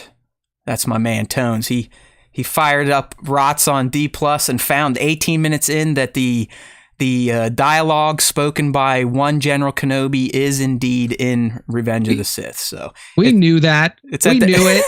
It's like 18 minutes in, and he even dropped a YouTube clip if you're in the live stream to check it out. So thank you, Tones. Well, speaking of our boy Skeen, all right. I mean, he looks ratty as fuck. He looks shady. We learned a bit more, but I mean, he obviously had a boner for Cassian. So much so that he ends up accosting him and cutting the Sky Kyber from his throat and making a big deal out of it. Like, look at it, Sky Kyber, blah, blah, blah, blah, blah, blah, blah. And this is where Cassian's like, listen, motherfuckers, I'm a merc, you know? Get over it. Now you know. Let's kind of clear the air. But it's just, I include this as a top moment because it goes back to some of our earlier conversation about what's going to happen tomorrow, or episode 6. They've made such a fuss about Skeen's distrust of Andor that it's just, to me, it's clear that this dude is probably. He's gonna be the one that kind of fucks things up. It may not be on purpose, but his head is not fully in the game. He's too worried about Cassian. He's not present. He's not thinking about the goal. He's too worried about this merc that joined their party, and that mind block, and then just you can tell his heart is full of revenge. He's probably not going to be thinking as clearly as the rest. And as we said earlier, I think it's going to be a moment where Cassian's going to need help and Skeen's going to give him the finger. Or, you know, Skeen is going to be the one that causes shit to go off the rails to where people are dying and they're scrambling and they may get out with only 1 or 2 survivors. Yeah, that's what I was going to say, is that it's not about the feelings or anything else. It's about his head not being in the game. Like, there is something in his head that's telling him that Cassian is going to do something. Cassian's going to fuck them. And like I said earlier, like, it's going to come down to a situation where, like, Cassian is going to have to, like, Cassian's the one that has to make the move to save them, or to like make a critical decision. And then Skeen is going to have some issue with it, or Skeen is not going to be able to go along with it. And it's going to probably be to his demise, you know? Well, and the teams. Like, I think Skeen and his lack of focus is going to be why this mission is going to be even more hairy than it already is. He's going to be one of the reasons that's going to make things even dicier for the Aldhani team than it should be. You know what? While we're looking at this with the Sky Kyber, and I'll give credit to 1-6 on this. I don't know. Maybe it was 1-6. Was this last week we talked about the potential of Luthen having some sort of connection to the Jedi Order or the Force? We did mention it. Okay, so we did discuss that. Like, it's because we were like, oh well, he may be from a long It's just like, why does he long care past line of Jedi? Yeah, or like something why does he that? care so much about this kyber? Why does he have a blue kyber crystal? Why were his people the ones that did the uprising against the Radicans? I was also thinking maybe he could be in that, or maybe he was kind of like Chirrut and Baze, like a protector of the wills, like not a Jedi per se, but someone that subscribed to the religion of the Force. That's kind of the way that I was thinking about him too, is like it's very possible that there may have been like a Jedi in his past, like in like his lineage, but also like it's hard to say if you have one Jedi in your family, does like everybody get it? Is it genetic? Like we know that the Force is genetic at this point, like there's no way to get around it. So like if your dad was a Jedi back, or like if your great-great-grandfather was a Jedi before they instituted the orders where like Jedi can't have fucking kids, and like he has 2 kids and then they have 2 kids, does Luthen just go down the line and he just doesn't have midichlorians anymore? And like, but he was raised in that and he was a part of that, so I think that we got an answer to that a bit in Kenobi. If you listen to his conversation, Ben does discuss that he had a brother when he was taken, and his brother was not taken. So I think we can say definitively that getting the midichlorians it's not genetic. It's the will of the Force, I guess. If you want to get that religious with how you develop or establish a connection with the Force itself. But it's just like this Luthen guy. He clearly has money. He clearly has connections. But you saw in episode 4, like he said to Cassian, like, listen, dickhead, I'm giving this to you just so you know I'm serious, but you better bring it back. Like this means more to me than 50,000 credits. So typically a dealer, an antiquities person wouldn't care so much about an antique if it didn't have some sort of familial or heirloom type of ties to it. Yeah, exactly. Okay. And again, speaking about our boy, and we've said some stuff on this, but I love the closing scene of Luthen, who up until this point, outside of his conversation with Mon, but even then he felt like he was in control. He was like, listen, you got to do this for this to happen. Damn it. Like he was confident, but this is the first time we see him shitting down his leg. I mean, you could feel it. And this is a credit to Stellan and his brilliant acting and portrayal of this character. But you could literally almost smell the diarrhea dripping onto the floor as he is hovering over this like 1930s, 40s ham radio, listening for any potential traffic about the Aldhani mission. I think it showed that, he is human. It showed how invested he is in these rebel cells. And it showed how dangerous this mission is. Like I said, I do think this is kind of the first hello Empire. All that little shit that Miro has been saying is leading to something big. Well, guess what? Here's the first big thing. We are here. We exist. And you may have to pay attention to us. And you can feel that stress in Luthen during this short scene. So I thought it was brilliant. Not much was said, but you could just feel the amount of tension that he's experiencing on the night of his first big mission. Oh yeah, absolutely. I mean, it was good that they showed that, because it shows how truly invested he is. Like he's not even a part of it. He's not a part of the mission. He's just kind of cobbled these people together.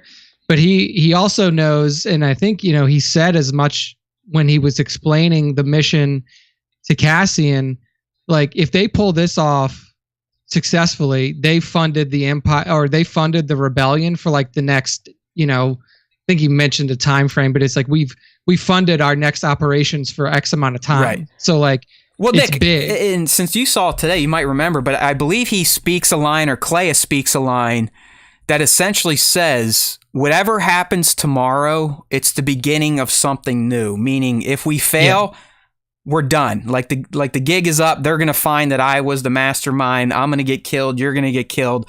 But the flip of it, if you kind of read in between the lines, was The rebellion is going to become a public thing now. It's going to be more like when we meet the rebels, where you kind of hear around the HoloNet like, oh, this rebel cell did this, or there's rebel activity over there. This is it. Like I truly believe this is going to be his first salvo against the Empire. To make it look like, you know what, there is a coordinated rebel effort now. It's not just these cells fucking around with Starpath units or, this device or small amounts of credits from Steer Guard or wherever these other places that Miro is concerned with. So, you know what, I had a question here, and I uploaded a picture of her. The way that Clea just has, like, is that her name? I think Clea. The way that she has ice in her veins, does she not appear to be the real leader, like the real boss of these two? Dude, she was like, I mean, in situations like this, she's literally like holding him together. Yeah, she's like, hey, dude, fucking get your fucking shit. Yeah, get a grip on yourself, pussy. I mean, that's kind of what it was. Like, are they partners? Are they related? Or are they equals? I mean, I really feel like she is bringing more of a composed persona to this than Luthen was. And that's why it was a big scene to me. Like, over the first 4 episodes, you wouldn't anticipate someone like Luthen to get as nervous as we saw him. I mean, the guy's been doing shady shit for God knows, maybe since the dawn of the Empire. But this, you clearly felt it was weighing on him, and she just walks in like stone-faced. Hey, dude, snap out of it.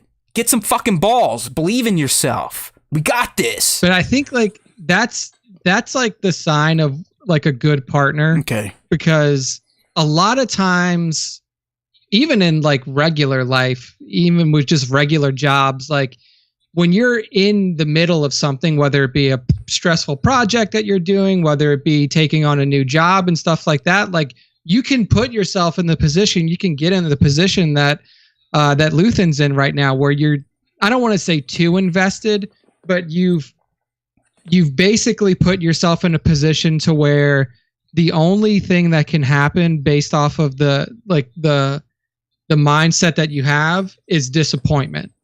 And you need a good partner to like be able to kind of pull you out of it and say like, hey, you did the best that you could given the circumstances, and you put all of your effort into this. And now is the time where you just need to let it happen, and whatever happens, and you deal with it after.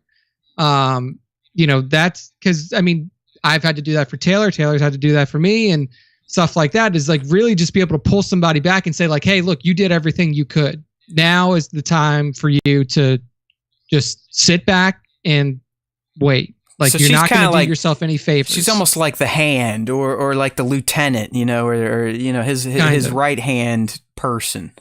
All right. Yeah, his like advisor. Because I know she persists throughout the season. It looks like she goes on some missions herself. I think in the trailer we see her in like this red outfit. She's got a hood on. She's again looking stone. She's a stone-faced killer. Like, to me, I would rather fuck with Lucen or Cassian at this point over Clea. Like she looks like a boss. I mean, in my notes I literally have Clea, the real boss ? And I'm sticking to it.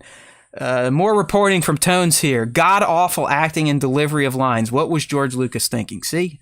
We're not wrong all the time. That was the whole prequel trilogy. Yeah, I mean, just watch it. We love the man. We speak his name. And, we've all come around to the prequels if we didn't quite love them when we first watched them. But it's hard for me to listen to people like, oh, they're the best. They're so cool the way they're written and all the acting. Like, dude, just slow it down and watch it. As an adult, I mean, there's some horrendous acting in there's dialogue. Some real bad shit in there, man. It's like, I'm not gonna lie, I don't watch the prequels often. I'll put it that way. Like, I'm not like, I don't go back. I do and watch yearly. Them a lot. I've settled into like a yearly screening here or there.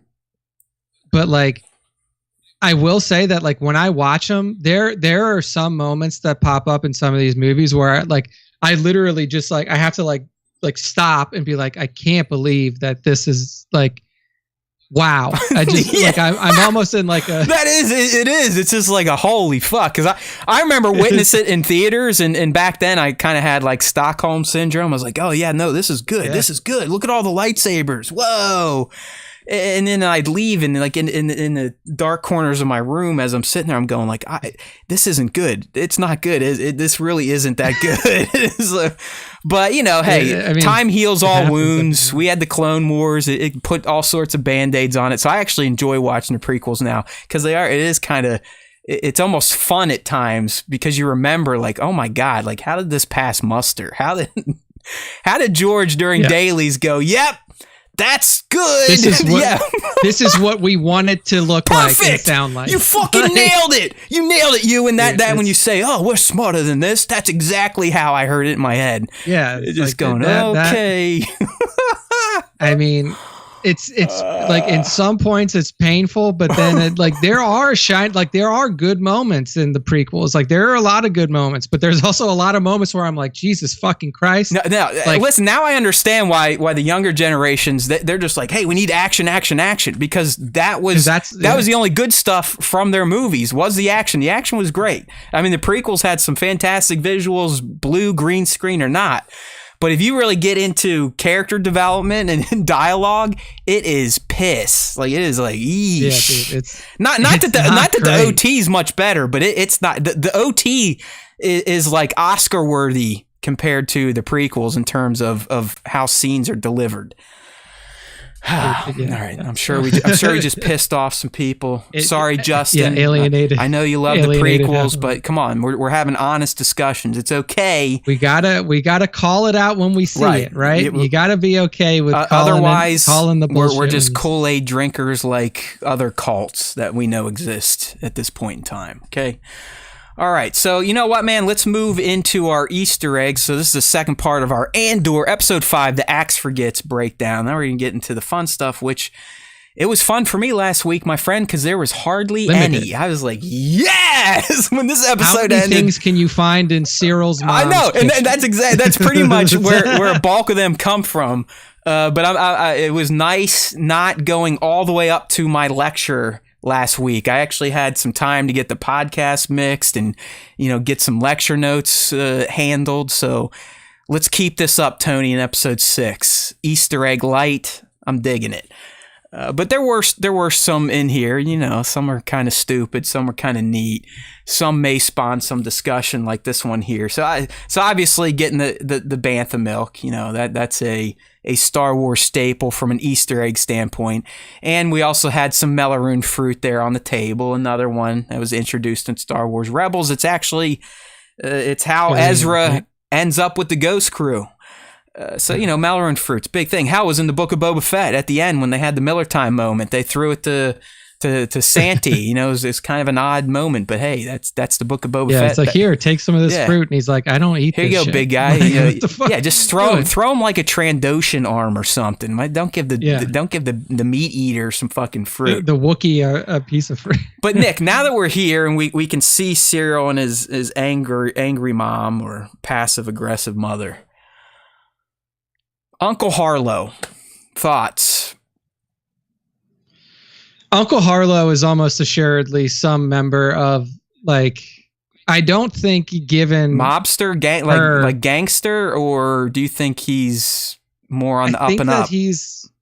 I don't think he's on the up and up. I definitely think that he's I want to say that he's mixed in with the Imperials in some way, shape, or form, but he is not an Imperial. Okay. Like Underworld, maybe Coruscant Underworld, possibly. Coruscanti Underworld. I like the angle that you took with potentially a mob boss, because if I'm looking at one, the mannerisms of his mother, and two, the way that she kind of spoke about Uncle Harlow. It's like, oh, I spoke to Uncle Harlow, and then, the way that she says he knew what this call was about before I even told him, or something like that. Like, he essentially knew that she was calling about Cyril. And I think that it's probably some unsavory activity, especially given the way that he was introduced to us. He's a by the book guy. He wants to be he was a corporate security guy. And when one little thing wasn't handled procedurally right, he made a deal of it. And this is what got him in the position. So he probably doesn't like Uncle Harlow because Uncle Harlow is scum and villainy, I would say. You know, he is a part of the underworld. He's has some dealings with the Empire, more than likely nefarious.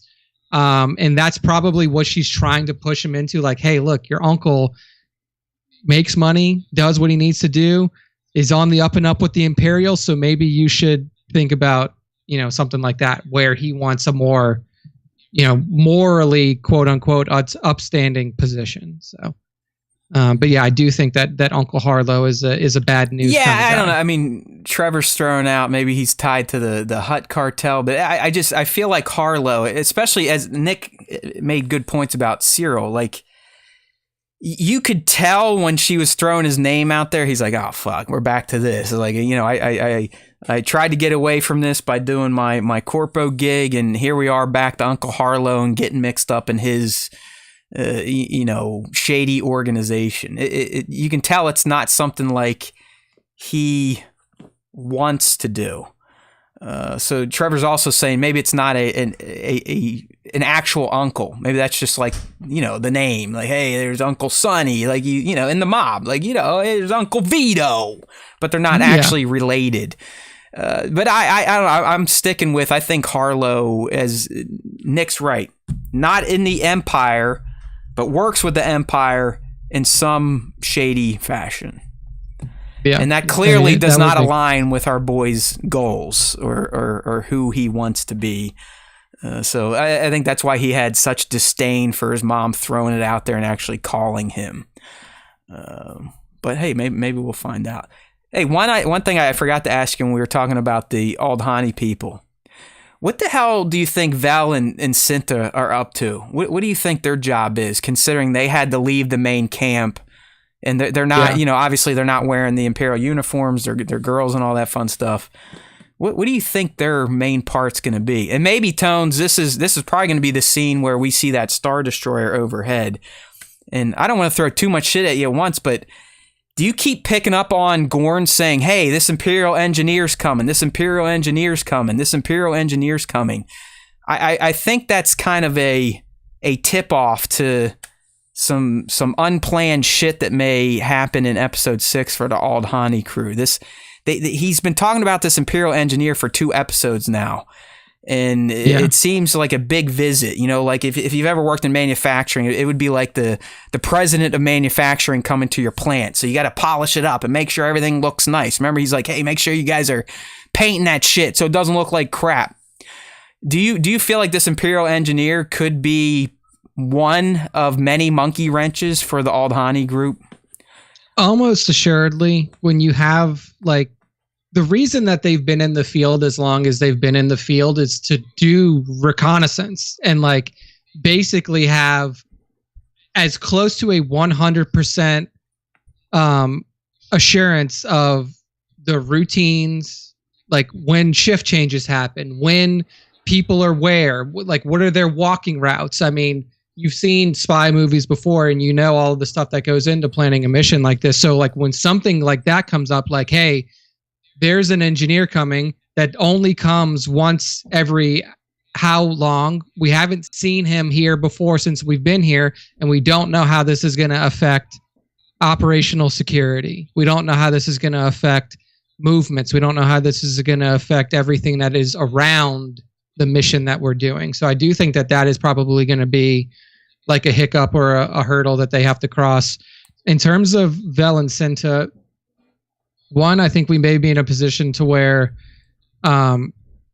they're just aware that there are no female Imperial officers at this point who work in this type of base. So like having them as members of this party may throw off, may draw eyes to them. Yeah. If they see like 2 Imperial women walking up in full uniform, like, hey, something is off here. So that's probably one reason why they can't do it.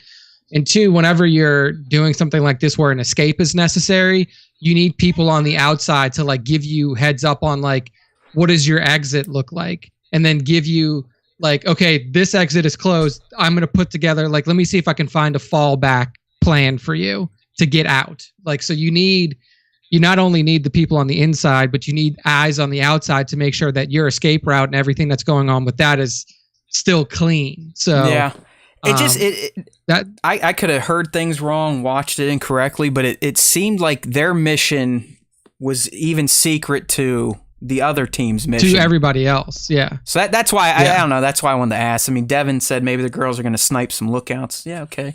I could see that. I mean, it could be. But it just seemed like they made a point that, like, hey, we got to go do our thing. You guys do your thing. You're not allowed to know what we're up to, or that will fuck everything up. So I don't know. I was just curious what that thing could actually be. I mean, maybe they have a whole other contact that hasn't been brought in to the main fold to kind of keep things separate, keep things siloed, so there's less a chance for someone to squeal or for something to get jacked. But I don't know, it's just like, hey, they really made it clear to the audience that, all right, these two are going this way to do something secret, and then we know what the boys are going to go do. So yeah, and it was also interesting that, like, there was a level of trust between Cinta and Vel that was even outside of the group itself, because when Cassian reveals, like, I'm a merc, like, Vel, like, you know, like, they essentially, there was an exchange between Cinta and Vel where Vel was like, yeah, I didn't even tell her. Oh yeah, I mean, like, we know that. Like, they're nobody. playing scissors with each other at night. So I mean, they're a thing, that's for sure. That's been confirmed. Yeah. All right. So Tones, on the engineer question, he brought up Krennic. I honestly think sure. I mean, he clearly has a place in Andor.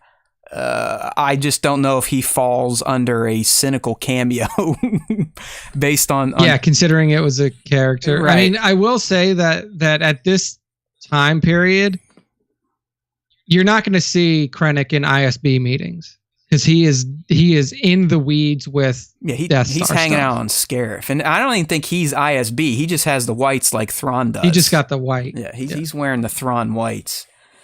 Because I also think it's been discussed that the engineer is coming to essentially transform this place into a new airfield.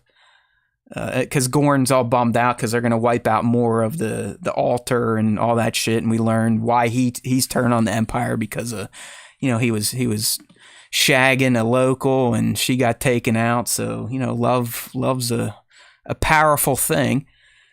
But yeah, I don't know. I just, you know, little things out there. I don't think Tony does stuff for shits and giggles. So I think this Imperial engineer is going to affect the mission in some capacity, even if it's not Krennic.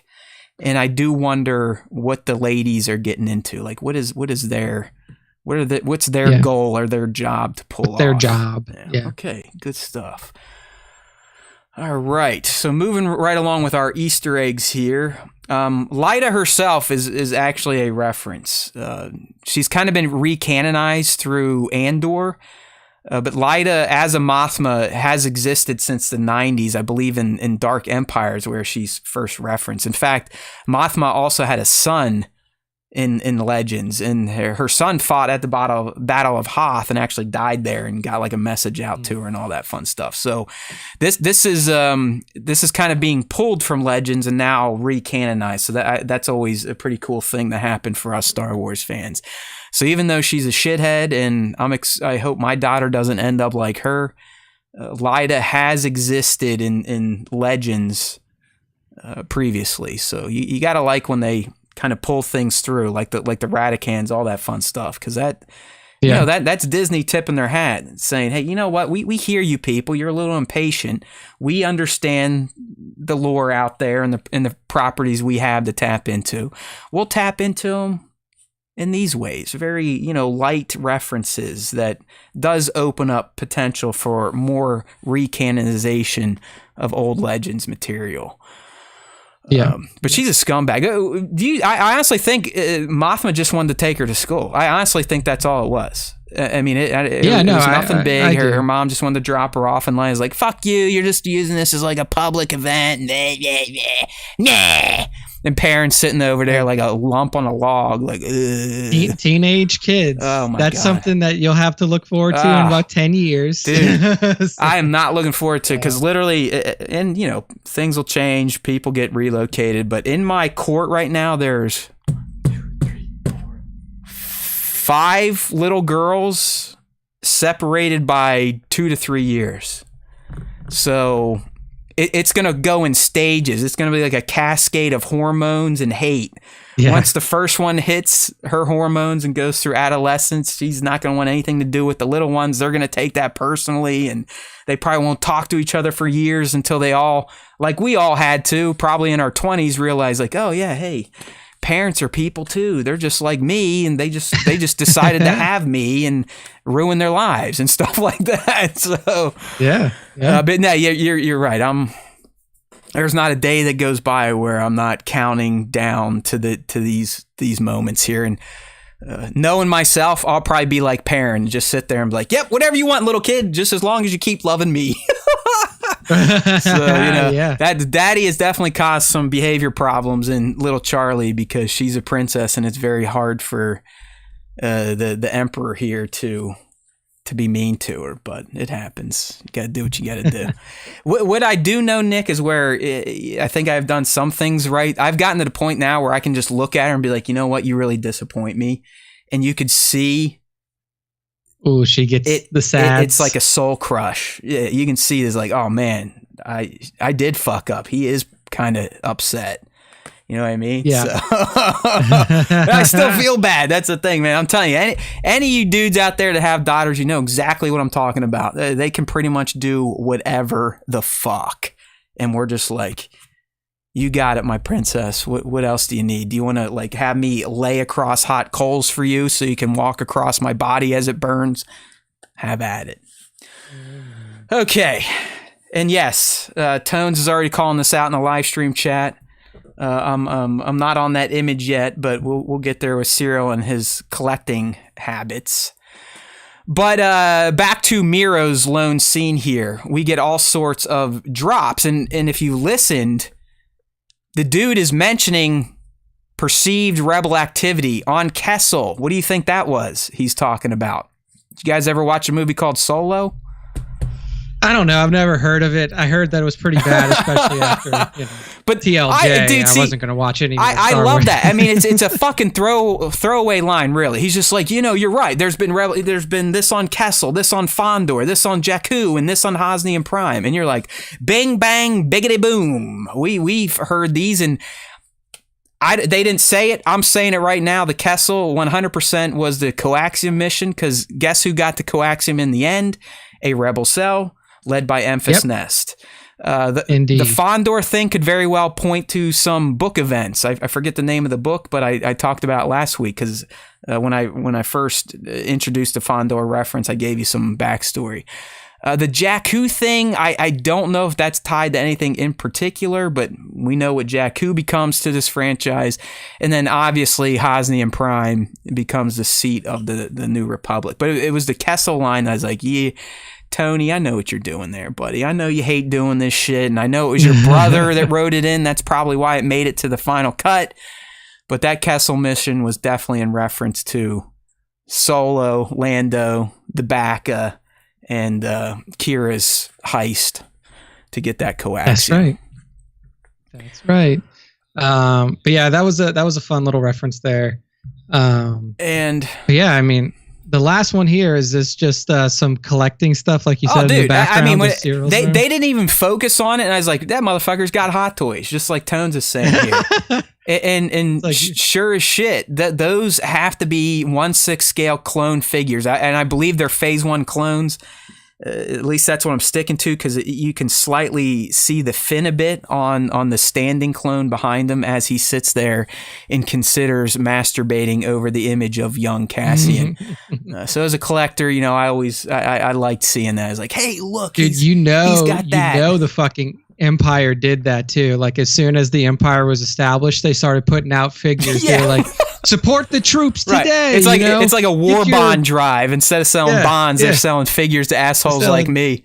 Toys. Oh man, I had a weak moment last week with figures. I forget who got announced. I hit up Sideshow and was reminded that I still haven't pre-ordered a bunch I thought I was, and whatever was in my mind last week, I was like, you know what, today's the day. So I was like, pre-order, and now we're at least $1,000 in future commitments to more toys. So I have not been able to shake the Hot Toys stuff, but the Black Series stuff is definitely almost dead at this point, and I'm okay with it. I just, enough's enough, right, Nick? Enough's enough. Yeah. I would say Okay, so. did I get all my questions? We talked about Clea, we talked about Mothma, Skeen, Vel, and Cinta, and Uncle Harlow. I think we nailed it. One last point that Tones made, and Tones, I was literally just thinking this before I flicked off the image. If you're on the live stream, we're looking at Miro's aid, and I do agree with Tones.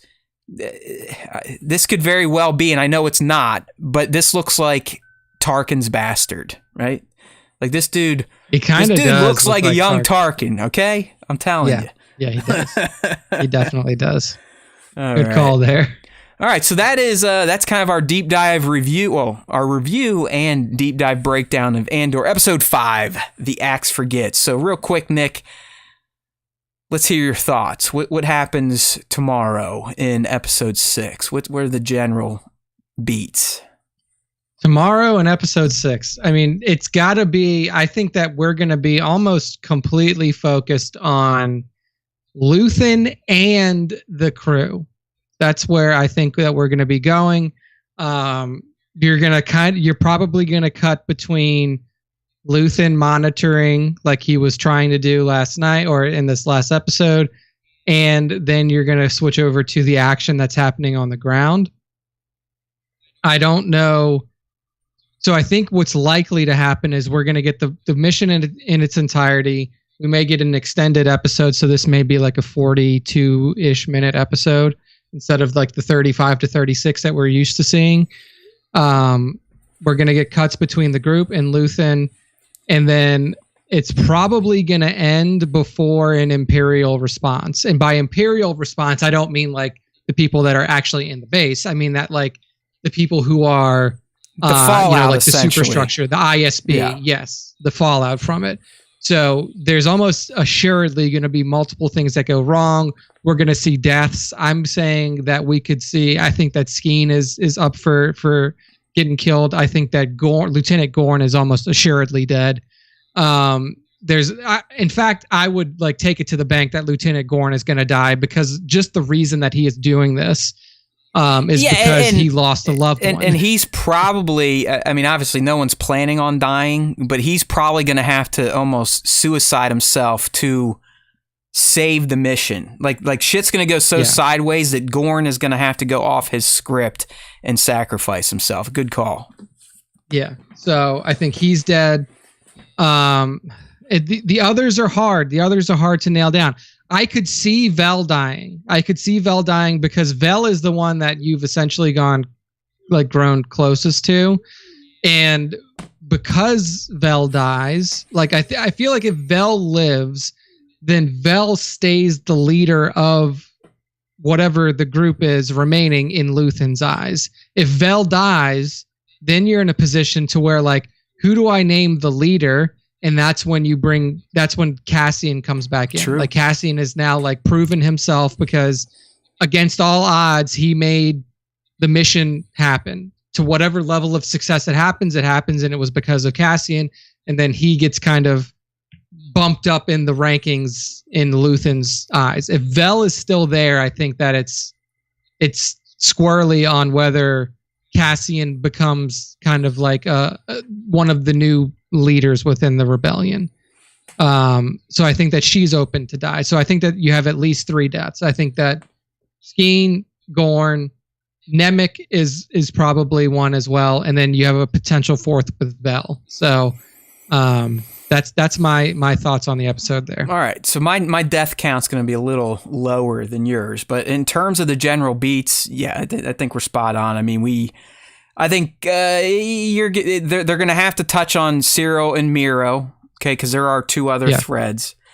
But the meat of the episode is going to be the mission, just like Tones is saying in the chat. You're going to get your action for this 3-episode arc. This is going to be the big payoff for those that get a little impatient. So don't worry, you're going to get plenty of pew-pews. We already know we're going to get some crazy-looking space laser light show, so your eyes are going to be dazzled.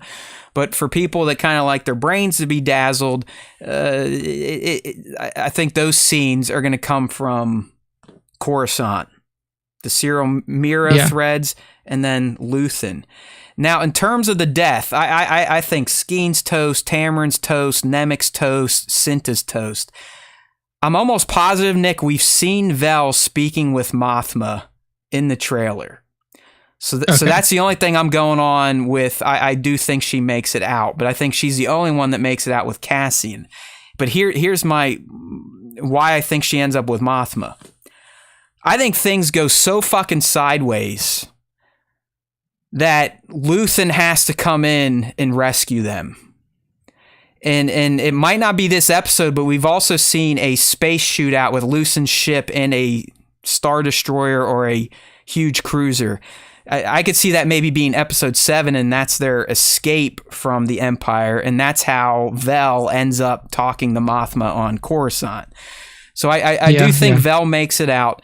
But I think things are so screwed that Luthen is going to, again, like we learned, and I forgot to bring it up in episode 5, he broke protocol with Cassian.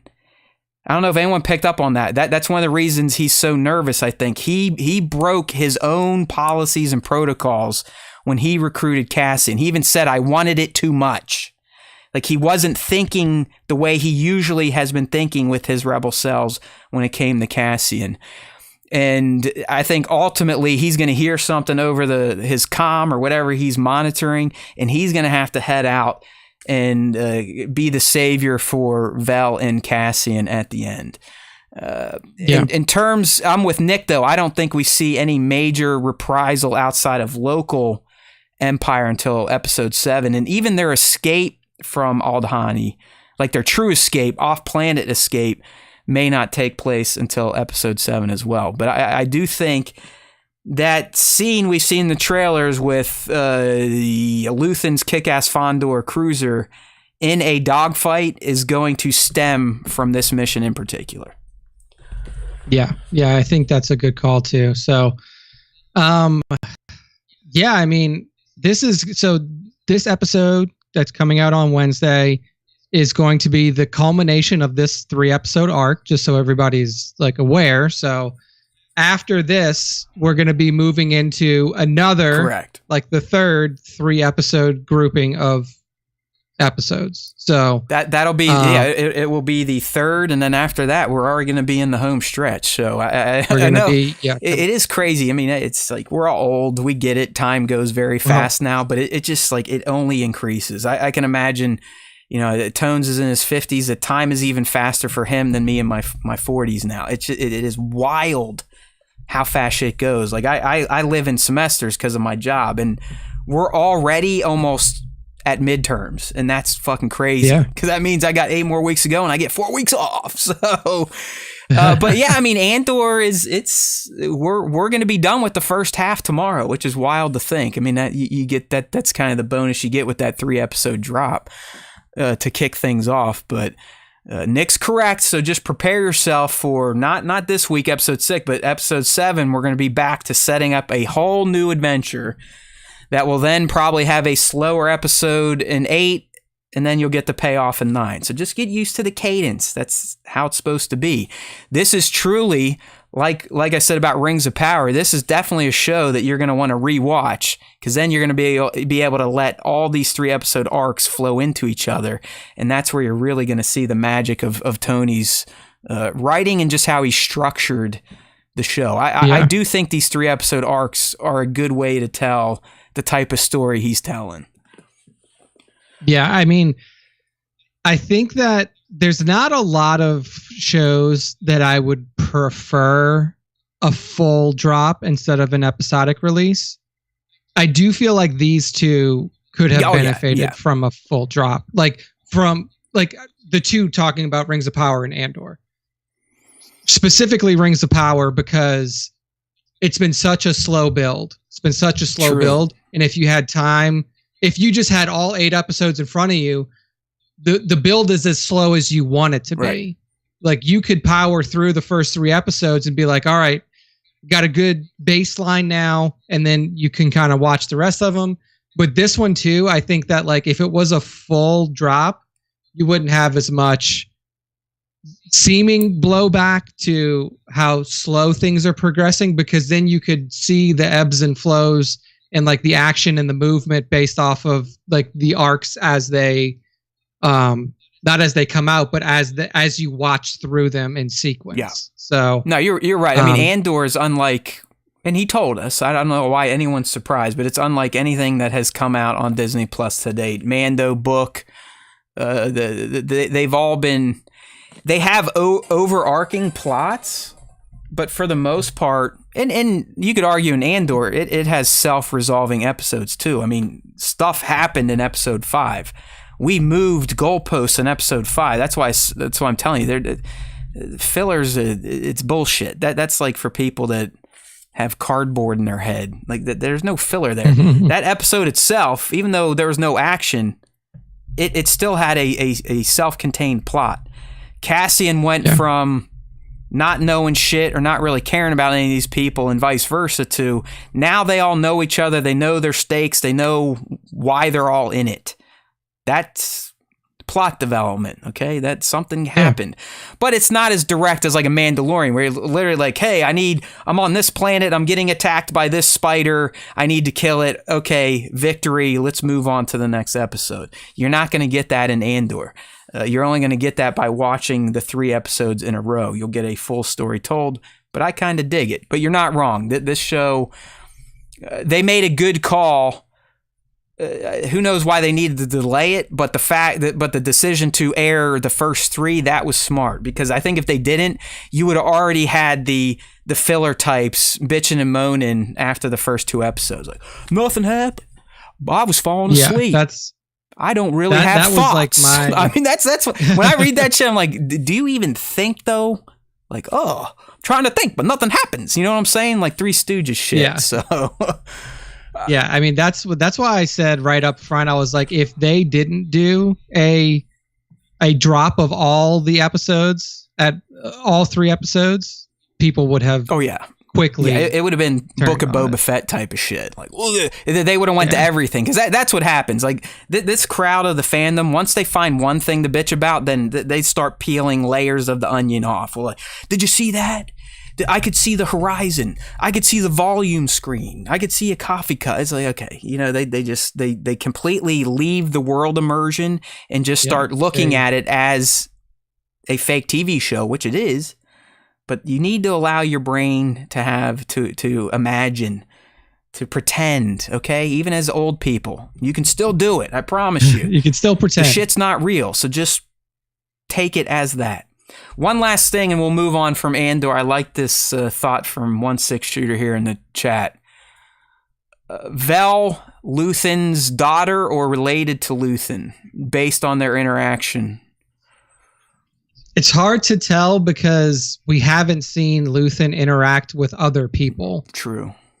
Or many other people. What I will say is that he treated Mothma the same way he treated Vel, where he's like, I know what I need from you. You're going to do what I tell you. And this is how this goes. Agreed. So I like, based off of at least the interactions that we've seen between him and Mothma and him and Vel, it doesn't seem like there's any sort of favoritism or difference in the way that he acts around. I kind of see where Trevor's coming from, because their discussion in episode 4 did feel more like, it did feel more familial than just superior to subordinate, at least to me. It felt a little more personal, and that could have just been the stakes. Good, yeah. That could have just been the stakes. They're clearly high. But I don't know. You just sense like Val, she knew she couldn't change his mind or get anything over on him, because that's her whatever, or she's related to him. But I don't know. I don't completely discount the idea. I'm sticking with, I think the reason she ultimately ends up on Coruscant talking with Mothma, if I'm not seeing things again or just making up Star Wars in my head as we go, is going to be because they're going to need an out. Like, how the fuck are they getting off Aldhani? They don't have spaceships. I mean, Luthen, someone's going to have to come get him. So I think he's the guy, and it's not going to be what probably was the planned pickup, the nice casual one. It's probably going to be like, jump in, you motherfuckers! Barrel roll. You know, we're doing the spinny things and, you know, channeling Anakin Skywalker. So I guess we'll find out. But like I said, I'm with Nick. I don't think we see the full scope of the outcome of this mission until episode 7. But I am hoping that Cassian and I do think Vel, we at least get to the point where we know that they've made it out of the mission. It was a successful failure, but their hides need saved immediately, and Luthen is the guy to do it. Yeah, I think that's a pretty safe bet. So whether they get off, like, again, like it's hard. Like, they have to get, like, I will say they have to get off in this episode. Like, there's no way that this episode ends and they're not off of Aldhani. I'll put it that way. Like, they like, because then it wouldn't flow into the next 3 episodes. Like, the 3 episode kind of junction point would be weird. But yeah, I do think that it's going to be a stressful exit. You may see some stuff happening like we saw in Rogue One, where people are going down as you think you're about to leave. Like, you know, the classic scene of everybody fucking running to the ship and somebody gets shot in the back or some shit. That'll be Nemec. I do think Nemec's will be the most felt death. It'll be the most poignant, where he's like, see, the rebellion, and his head explodes, you know? So, yeah, like, he gets fucking shot right at the end. Like, Nemec, he's all happy, like, we're gonna do it, and then blah, he gets fucking zapped. See you later. See you later, dickhead. It'll kind of be like, I won't say it because I'm sure people haven't watched it, but it'll be, I want it to kind of be like the scene that happens in the most recent episode of House of Dragon in the Red Keep. I'll leave it at that. It's between two main characters from opposing families, and so one character just kind of takes charge. I would like to see that happen to Nemec, a death like that. All right. Okay, so we're putting Andor to bed. You've heard our thoughts on 5, and you've heard our thoughts on where we think 6 is going to go, and we'll all find out in, well, hell, for some of us, less than 12 hours. You know, I don't quite get up at 3 a.m. to see it right when it drops on the East Coast, but I'll probably be tossing and turning around 4:30, 4:45, 5 o'clock. I just can't help myself. Okay, so we got one little thing to get into, Nick, before we kick off this week's fan segment. Everyone loves the fan segment, right? And we're doing all right on time. I do have to get out of here probably right about 5 o'clock. And this, honestly, if you're on the live stream, you see the topic. It's in view now. But the whole Lars Mikkelsen, not to be confused with Phil, playing live action Thrawn and Ahsoka is getting new life this week. Okay, it's people are kicking the tires on it again. I know Nick and I, we've talked about this in the past. Lars has been rumored alongside Benedict, that Mike guy, forget his last name, Magneto, what the fuck's his name? Some other people. Fassbender. Yeah, Fassbender. There you go. Fassbender. You know, whoever. Just all sorts of people have been, that's going to be live action Thrawn. That's going to be live action Thrawn. Lars has always been in the mix. And I don't know if it's fan casting or what. Because, I mean, he's the voice actor. And that's what I'm getting at. And so far, no other voice actor has made the transition to live action outside of Katie. That's from Clone Wars. I'm talking from Rebels. No Rebels character has made the crossover from their voice actor to live action. So that would be a first for Lars if that's the case. But Lars, like I said, is back in the mix, along with every other famous white male, as I said in the write-up here. Seems to have been rumored to be playing live action Thrawn in the Ahsoka series. But this new update comes from Christopher Mark, who I've learned runs this place called the Ronin. I wouldn't call him a full-on poo flinger shit starter, just pulling stuff out of his butt type of guy. But this is definitely grain of salt. All right, so everyone go ahead and grain it up. Throw it over your shoulders. Do whatever you got to do. But the reason I was kind of like, you know what, we'll talk about this. Jordan Mason, who is an established Star Wars leaker and who has hit on certain big leaks, kind of comes in and corroborates this. So Christopher tweeted out like, hey, looks like Ahsoka is definitely going with Lars. Mason comes in and says, there you go. Like I said, kind of putting his stamp on it. Mark, I mean, go ahead. This makes the most sense to me. Yeah, I think look wise he could pass. I mean, you know, these people that have a hard time understanding that animation is, especially in Star Wars, is different than live action. Like they're probably like, oh, his head's not long enough, or his forehead's not big enough. Like, his eyebrows aren't like Cro-Magnon. He can't be the guy. I think with some prosthetics and some blue paint and some red eyes, Lars would make a great live action Thrawn, and he's already got the fucking voice. So, you know, what the hell is Lucasfilm waiting on, right, Nick? Like, just reveal it. Yeah, I mean, one, Lars Mikkelsen is going to be infinitely cheaper than either Benedict Cumberbatch or Michael Fassbender. Like, not even. I mean, close. Lars he has a career, but he's a character actor. He's not a star. Yeah, he's a character actor. Whereas, like, you know, you may be able to get a discount off of Cumberbatch because he's in the family. Sir Dork in all caps. He's not even blue. He's not even blue. How is this? But you know that's going to be the reaction. Yeah. You know it.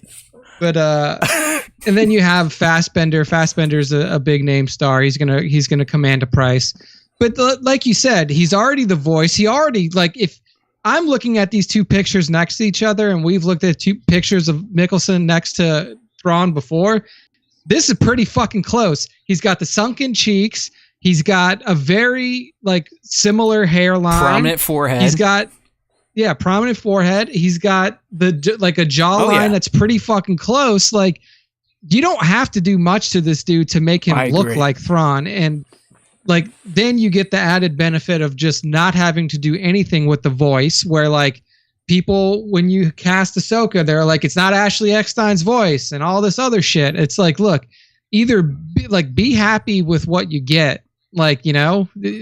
And I think that Lars Mikkelsen is honestly the best choice for this role. Like, I don't think that there was anybody.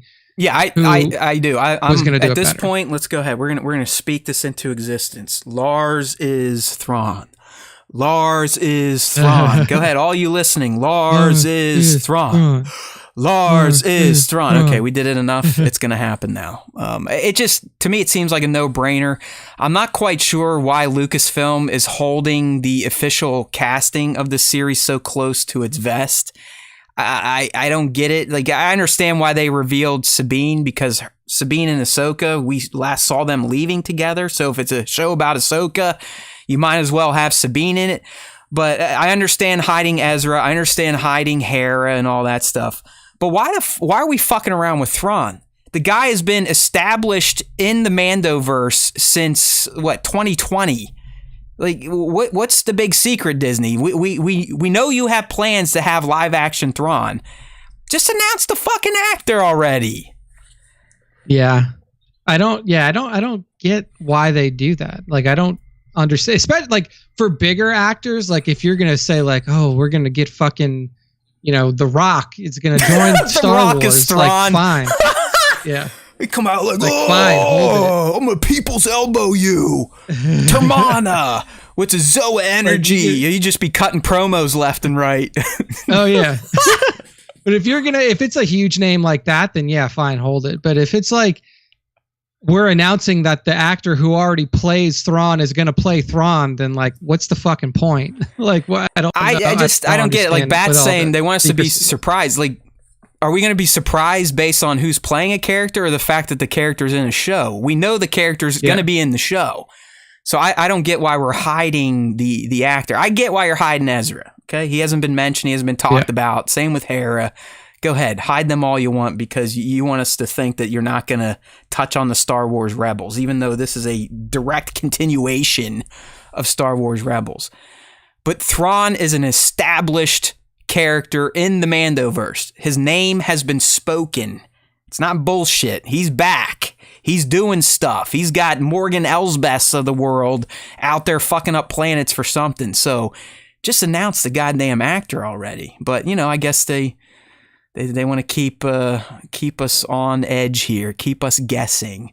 Are they really going to show Thrawn, even though he's been established as Ahsoka's main goal at this point in time? I don't get it, but whatever. That's why we talk about Star Wars in basements, and people at Lucasfilm create Star Wars for us to talk about. So we don't know shit. A few other things that this Mark guy was peddling that I'm just like, hey, whatever, dude. Apparently, we're going to see some Zabrak troopers in Ahsoka, and they're going to have white and burgundy armor or uniform. Zabraks would be Maul's people, okay? Horns, maybe, may or may not have face tattoos. And here's the other one. This is where I start to lose faith in this guy. No idea if Rex is going to make the final cut of the show, but there seems to be plans to have him at least appear. Okay, so your statement contradicts itself first and foremost. And yes, Rex is another one that, like the Rebels, it just kind of lines up. Yeah. So there you go. Lars is back in the fan casting movement. Also, at some point, if they put Rex into this show, like, they're going to have to address that, like, yeah, maybe Rex just ages normally. Because by all logic, that motherfucker should be dead. If he still has accelerated aging. I know we did the math at some point. I think we put him in his 60s in the Mandoverse based on where he was when the Clone Wars ended. He's geriatric for sure. But we saw him in fucking ROTJ. He's old as fuck, got that long gray beard, all gray hair. Like, he was thin. If you add accelerated aging plus another 7 to 8 years to that, dude would be like in a wheelchair. It's all right. Well, maybe that's why Christopher's saying, we're going to see him. I don't know if he's going to do shit because he's going to be in like a Professor X hover wheelchair hanging out on the Ghost. So yeah, it's like, I know that we want to keep Rex along for as long as possible, but he's got to die at some point. So there you go. I really do hope Lars is the guy. As Nick said, he already has his cadence down. It would be a very similar thing that happened with Katie Sackhoff and Bo-Katan. It just, if the shoe fits, whatever, right? Whatever that fucking saying is. Okay, so let's get into the fan segment. Might have to speed this one up. We got about 20 minutes to go here. Everyone loves the Star Wars Time Show fan segment because we're the only unwatched Star Wars fan podcast that actually dedicates time to its fans, to get them involved, to hear their thoughts versus just our hot air coming out all the time. One of these days, maybe I'll figure out I know there's a Discord thing where we could actually get call-ins onto the show, but I'll save that for a day where I feel like exploring technology, which is something I fucking hate to do at this point in my life, so it may never happen. But either way, we got 2 ways to get involved in the fan segment. First up is the question of the week. I actually posted it on Monday night this week to our Instagram at Star Wars Time Show, both in the stories and the feed. You just got to find it because Instagram hides shit if you don't follow us, and make sure you turn on our notifications and you reply. And based on your reply, you may make the cut, and we'll talk about them. We'll read them. We might critique your grammar. We might disagree with you, or we might agree with you. But that's question of the week. So, Nick, our question this week was... Let me hide the browser here. It was, what was your favorite or least part or least from the latest episode of Andor, aka episode 5? Yeah, so I even fucked up the question. Yeah. What was your favorite or least from the latest episode of Andor, aka episode 5? Shit. I sound just like people to comment on the question of the week. I love it. You guys have finally channeled that grammar to me. That was a perfect read by Nick. I'm glad he read the question. Because this is my favorite part of the show is hearing Nick try to pronounce people's word vomit. And it's usually not for me. So thank you, Nick. All right, up first, who do you got here? First up is Mancel472. He says, in enjoying Andor. Hey, what's your favorite part of the plasma? I like the fact that it's story building rather than, oh, here's a new planet, fight, hero, welcome, then fly off to repeat for the next episode. The story building and character building are all worth the slow burn. Hey, man, sounds like Mansell's over the Mandoverse formula, huh? Yeah, like he's liking the cadence of Andor and liking the slow burn a little bit more. I will say that Mansell has a very interesting way of composing sentences because he puts his space before every punctuation mark. I don't know what the hell that is or what form of English that is, but we'll take it. Mansell, we speak your name. Thank you. Yes, thank you for your writing in. Next up, Baron's Black Series says, I can't remember the big Imperial guy's name, but I enjoyed that as they prepared for the mission. Damn it, Spencer. What show you watching? Yes. Take notes. Lieutenant Gorn. The Imperial helping Val's team walks around talking to people, and you can see how much he cares for his men and people, but at the same time doesn't care at all about the Empire itself and wants revenge on them for the lose of his love. It shows that the Empire might be bad, but not all people in the Empire are. They are just everyday Joes doing their job, just as Luke almost joined the Academy, like we were talking about earlier. Luke almost joined the Imperial Academy. Thank you. The lose of his love. Yes. The lose of his love. Scion XT says, holy shit, Matt posted the question of the week like on a Monday night. And wrote it like a dickhead. Yeah, he says, what kind of asshole would I be if I didn't chime in on this one? Even though the episode moved at a slow pace with less action scenes compared to the previous episodes, it had its purpose as more than just filler. We got more character development that got us to be a little more invested into a majority of the characters we know die or are probably dead before the start of the original trilogy. So yeah, I think that's something that we addressed here. It's like we know that most of the people in this show that we're seeing are toast. I'd say all but you have to build stakes for all them. But Mon and Cassian are probably making it out of Andor season 1 and 2. Yeah. So a little bit of a different tone here from Philip HRO on Instagram. He says, I enjoy to watch it, but it's boring AF. All Andor episodes are boring AF. Well, I guess, I don't know. I guess Philip likes watching boring as fuck stuff because they still enjoy watching it, and that's okay. Dude, like if something's boring, that means you can just divert your attention from it and you have it on in the background or whatever. Waltman 1987 also kind of feels the same. He says, all for story and character building, but F5 was a waste of life. I am watching for sci-fi action, not drama. I love people, man.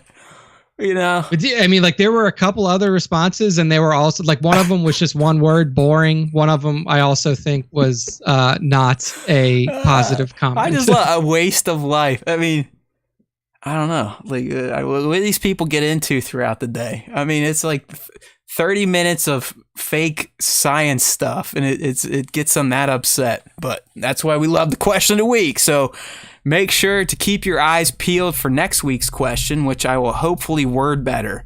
But I did like Nick's delivery of what was your favorite or least from the latest episode of Andor, aka episode 5. Beautiful stuff there by the Star Wars Time Show staff. So thank you.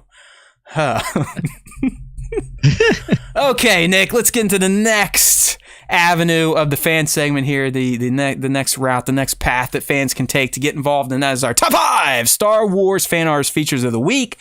Throughout the week on Instagram, at this point, you literally have to say, add tag Star Wars Time Show and use hashtag Star Wars Time Show. If you just add us in your comments, the shit doesn't work. IG these days, it's a bitch, okay? Our reach is dead. It is. Your reach is dead. Everyone's reach is dead. So we need to let each other know that we're still here. So please add tag Star Wars Time Show and use hashtag Star Wars Time Show. Then every morning, I will kind of dish out and share some features. And then on Monday night, after he's had a few cigars and maybe a drink, Nick will pick the top 5 for the week, which he has done for us, covering 10-3 to 10-10. So who is up first, my friend? Up first is one of our good buddies, one of the fans, one of our wrenches. This is @super_scoundrel with an absolutely beautiful take on Casa from what was it? Kalani, Kenari, whatever. Kenari, his home planet. And I mean, Devin always does just some fantastic vector representations of Star Wars characters. A lot of the times, though, the characters that he's drawing have helmets on, or they have like a whole bunch of gear on. So it's a really big change of pace to see Casa done in Devin's style.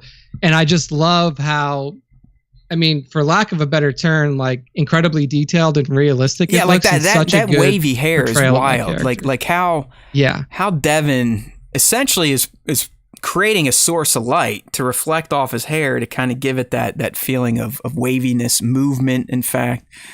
The other thing I noticed, Nick, and I don't know if he did it on his other Andor portrait series, but he kind of added in some schmutz, you know what I mean? Like the paint, blah. Like, you know, just taking it like you know, if we were talking real ass paint, he would just dip it in a bucket and go like blah, blah, blah, blah, blah, and just start whipping it out of canvas. I like it. You know, he's incorporating a new look for his art form here, the vector art, aka who the fuck knows what that even is, but we know we like the end result. I just know it's like a bunch of straight lines that Devin somehow turns into this. It still doesn't make sense to me, but that is why straight lines. He is a wizard. Lines. All right, and we speak his name at super_scoundrel. Check him out. Give him a follow. A fun dude to follow if you are a Star Wars fan and you actually like Star Wars. If you like Star Wars. If you're a Star Wars fan and you don't like Star Wars, you probably don't want to follow Super Scoundrel because he does like Star Wars and he's positive about it. I know that rubs some of you the wrong way. But yes, good stuff at super_scoundrel. Always love to see his stuff, so make sure you give him a follow. Next up is from at 97_parsecs_photography. And we have an awesome shot here of Mr. Maul making his way out. And maybe you can give me some more context behind this. I can see that he's holding, is this Kenobi's saber? Did he like kill Kenobi, take his saber, and now he's making his way out from a rebel base? Yes, so it's okay, Nick. This is definitely a what if shot. You picked up on that. This is at 97 Parsecs Photography, kind of dreaming. What if Maul actually did beat Obi-Wan on Tatooine? So that's why you see this lovely Clone Wars Hot Toys Maul. I even like that 97 kind of gave him a new outfit. Like this Maul, he just kind of busted his vest open. Just give him that, you know, it's his Tatooine chill look. But you are right, Nick, and that's a sign of a good story being told through an image from at 97 Parsecs Photography, because that's exactly what it is. It's a what if Maul beats Kenobi, grabs the iconic Kenobi saber, and then starts fucking up the Empire on Tatooine. And it's just a cool little action shot there.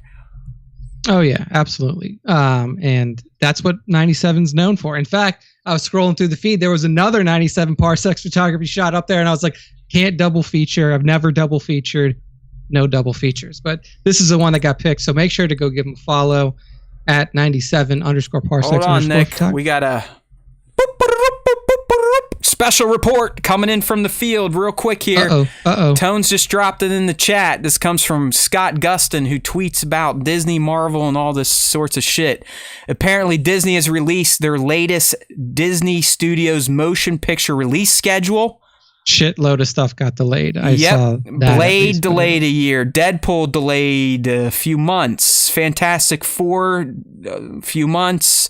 Avengers Secret Wars is moving... 6 months? Untitled Marvel movie has been removed from the 26th, but why do we care, Nick? Well, we now have at least years for Untitled Star Wars. 2025, Untitled Star Wars. 2027, Untitled Star Wars. So it's official now, my friends. Star Wars movies have been pushed all the way back till 2025 at the earliest. So that is, that's gonna be big. 6 years. Yeah, 6 years between releases, right? Because 2019 was when Tross came out, and So wow, 6 years. Wow, that's a long time. Wow, wow, my God, and they're still untitled. Like Rogue Squadron, dead. It's fucking gone. It's gone. Yeah, this man, almost confirms it. I'm gonna be honest too. Like, I don't feel bad that that's gone. Like, yeah, I really like. I'm trying to sit here and say like, okay, well, am I upset by this? How do I feel about this? I'm really unsure if Patty could have done well at this point.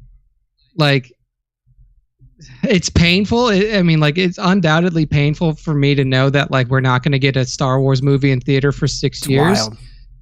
But it almost, like, I'm almost kind of happy because they've gotten to the point to where they're like, hey, man, like, we legitimately just need to, like, figure it out. Like, we need to sit down. We need to take time. We need to figure out what we want to do, how we want to do it, how we want to structure movies from now on, and then approach the theater with a solid plan in place. And I think that even though it's going to fucking suck, that it's probably the right move, because the last thing that I wanted was them to throw out some piecemeal Rogue Squadron movie that was half-baked and okay, and then throw out some other unrelated film that was also okay, because that is what's ultimately going to lead to the downfall of Star Wars. Yeah. But hey, they figured out Avatar. It's definitely coming out this year, and 3 is supposed to come out in 24, and then 4 is supposed to come out in 26. The Avatar thing, I've never understood it. I think that I legitimately think that James Cameron sold his soul to somebody. Dude, he's even come out. He's like I have no clue if anyone's going to go see it. He's almost understanding that it's been so long since the first one that he doesn't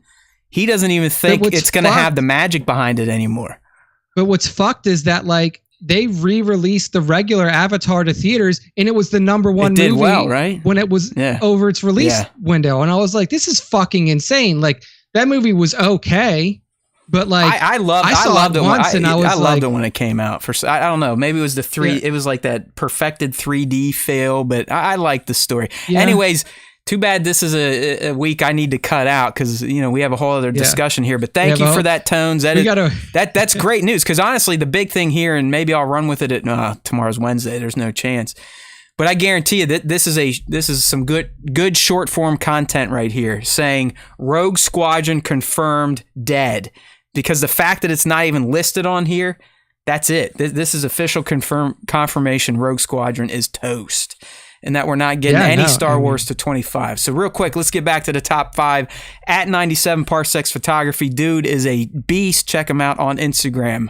Up next is our boy at 16_shooter with a lovely new guy on the scene. He's all right. Guy on the he's scene. All right. He's starting to come into his own. We've been following his career closely. Seems to have a knack for this toy photography thing. Yeah, but seems pretty good at it so far. But what we see from Trevor is an awesome father-son shots between Mr. Din Djarin and then his little baby, little Grogu.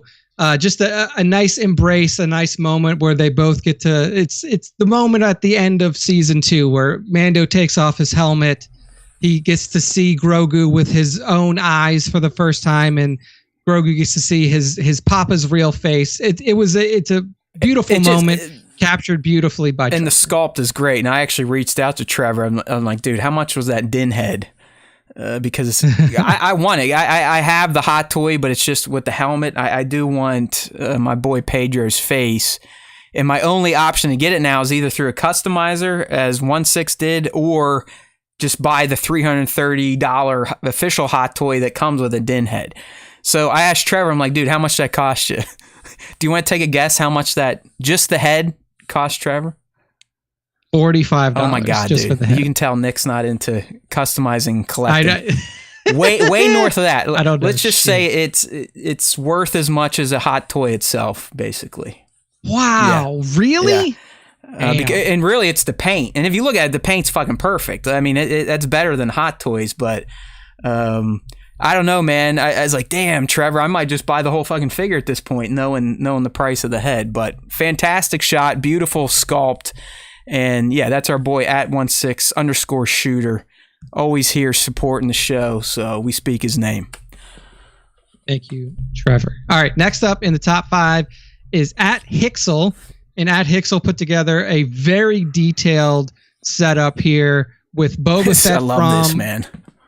Yeah, it's like Boba Fett's hideout from the original trilogy. You can see wanted posters up there for Cad and Han Solo. You see Cad Bane. Yeah, you see his father's helmet. That's the best part. That is the best part. All the shit in here. And you're right. It's not so much even Boba Fett. It's that Hixel built this hideout, and you got all the guns on the wall and the posters and the mugs and this and that.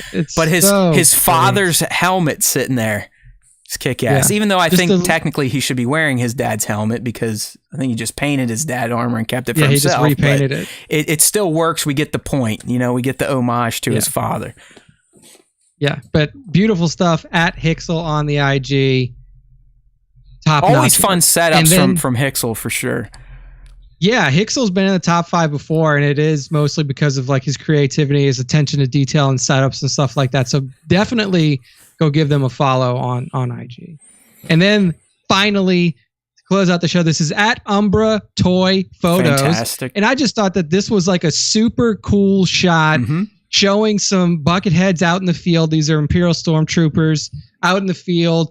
The moon in the background is really cool. I know that this is probably like a digirama or something that he like put into the background of the shot, but I think that he did a great job of incorporating the background with the characters. Adds perfect amount of lighting, and I also like how the blue glow from the I was gonna say the holo projector is reflecting off of the main Stormtrooper's armor. Yeah, so just a cool setup. If Nick didn't pick up on that's my favorite part of this image. Again, we have these troopers. It looks like they're kind of holding. They're in a holding pattern, waiting for a scout or someone over the holo to be like, all right, let's go, move out. And it's the glow of this dude's holo recorder on his armor really sells the shot. But also the rain, the moon, just the posing of all the soldiers. Hey, listen, I love the fucking Empire. They look great. They always look better than the Rebels. And when you get them all together in their nice white armor and different buckets, it's pleasing to the eye. Yes, indeed. So at Umbra Toy Photos, make sure to give them a follow. That's the end of the top 5, and that's the end of the show. Matt, it is right on your time, so close us out. Woo! I need a soundboard so bad. Like we need a Fred Norris on this show. I don't know how we figure that out, but I need it. Anyways, Nick is right. I got to head out of here soon. I'm actually returning to my place of work for the first time in almost 3 years to help some soon-to-be grads figure out what they want to do in life. I'll have to do this one more time during the Andor run, so I apologize. I know you guys hate when I leave early. But we're here. We got to go. And I just got to remind you, StarWarsTime.net. That is the URL. That is the domain. That's all you need to know to keep building up the SWTS army. We rely on you, okay? We don't advertise. We quit doing all that shit. We rely on you, the diehard fans of the show, to speak our name and spread the gospel of the SWTS to like-minded individuals. Look how much fun you all have in here. You all know each other from the Instagram, even if you don't. If you're a Star Wars fan, join in on the live stream every Tuesday, 2:30 p. youtube.com/Star Wars Time Show. The more, the merrier, I promise you. Relationships have been made thanks to the Star Wars Time Show, and they've also been burned thanks to the Star Wars Time Show. So you never know what you're going to get. Tune in every week live on Tuesdays, Wednesdays on podcast platforms. StarWarsTime.net has all the links you need, all right? There's always time for Star Wars Time, my friends. And don't forget, if you listen to the Star Wars Time Show, or these days just watch it, the Force will be with you always.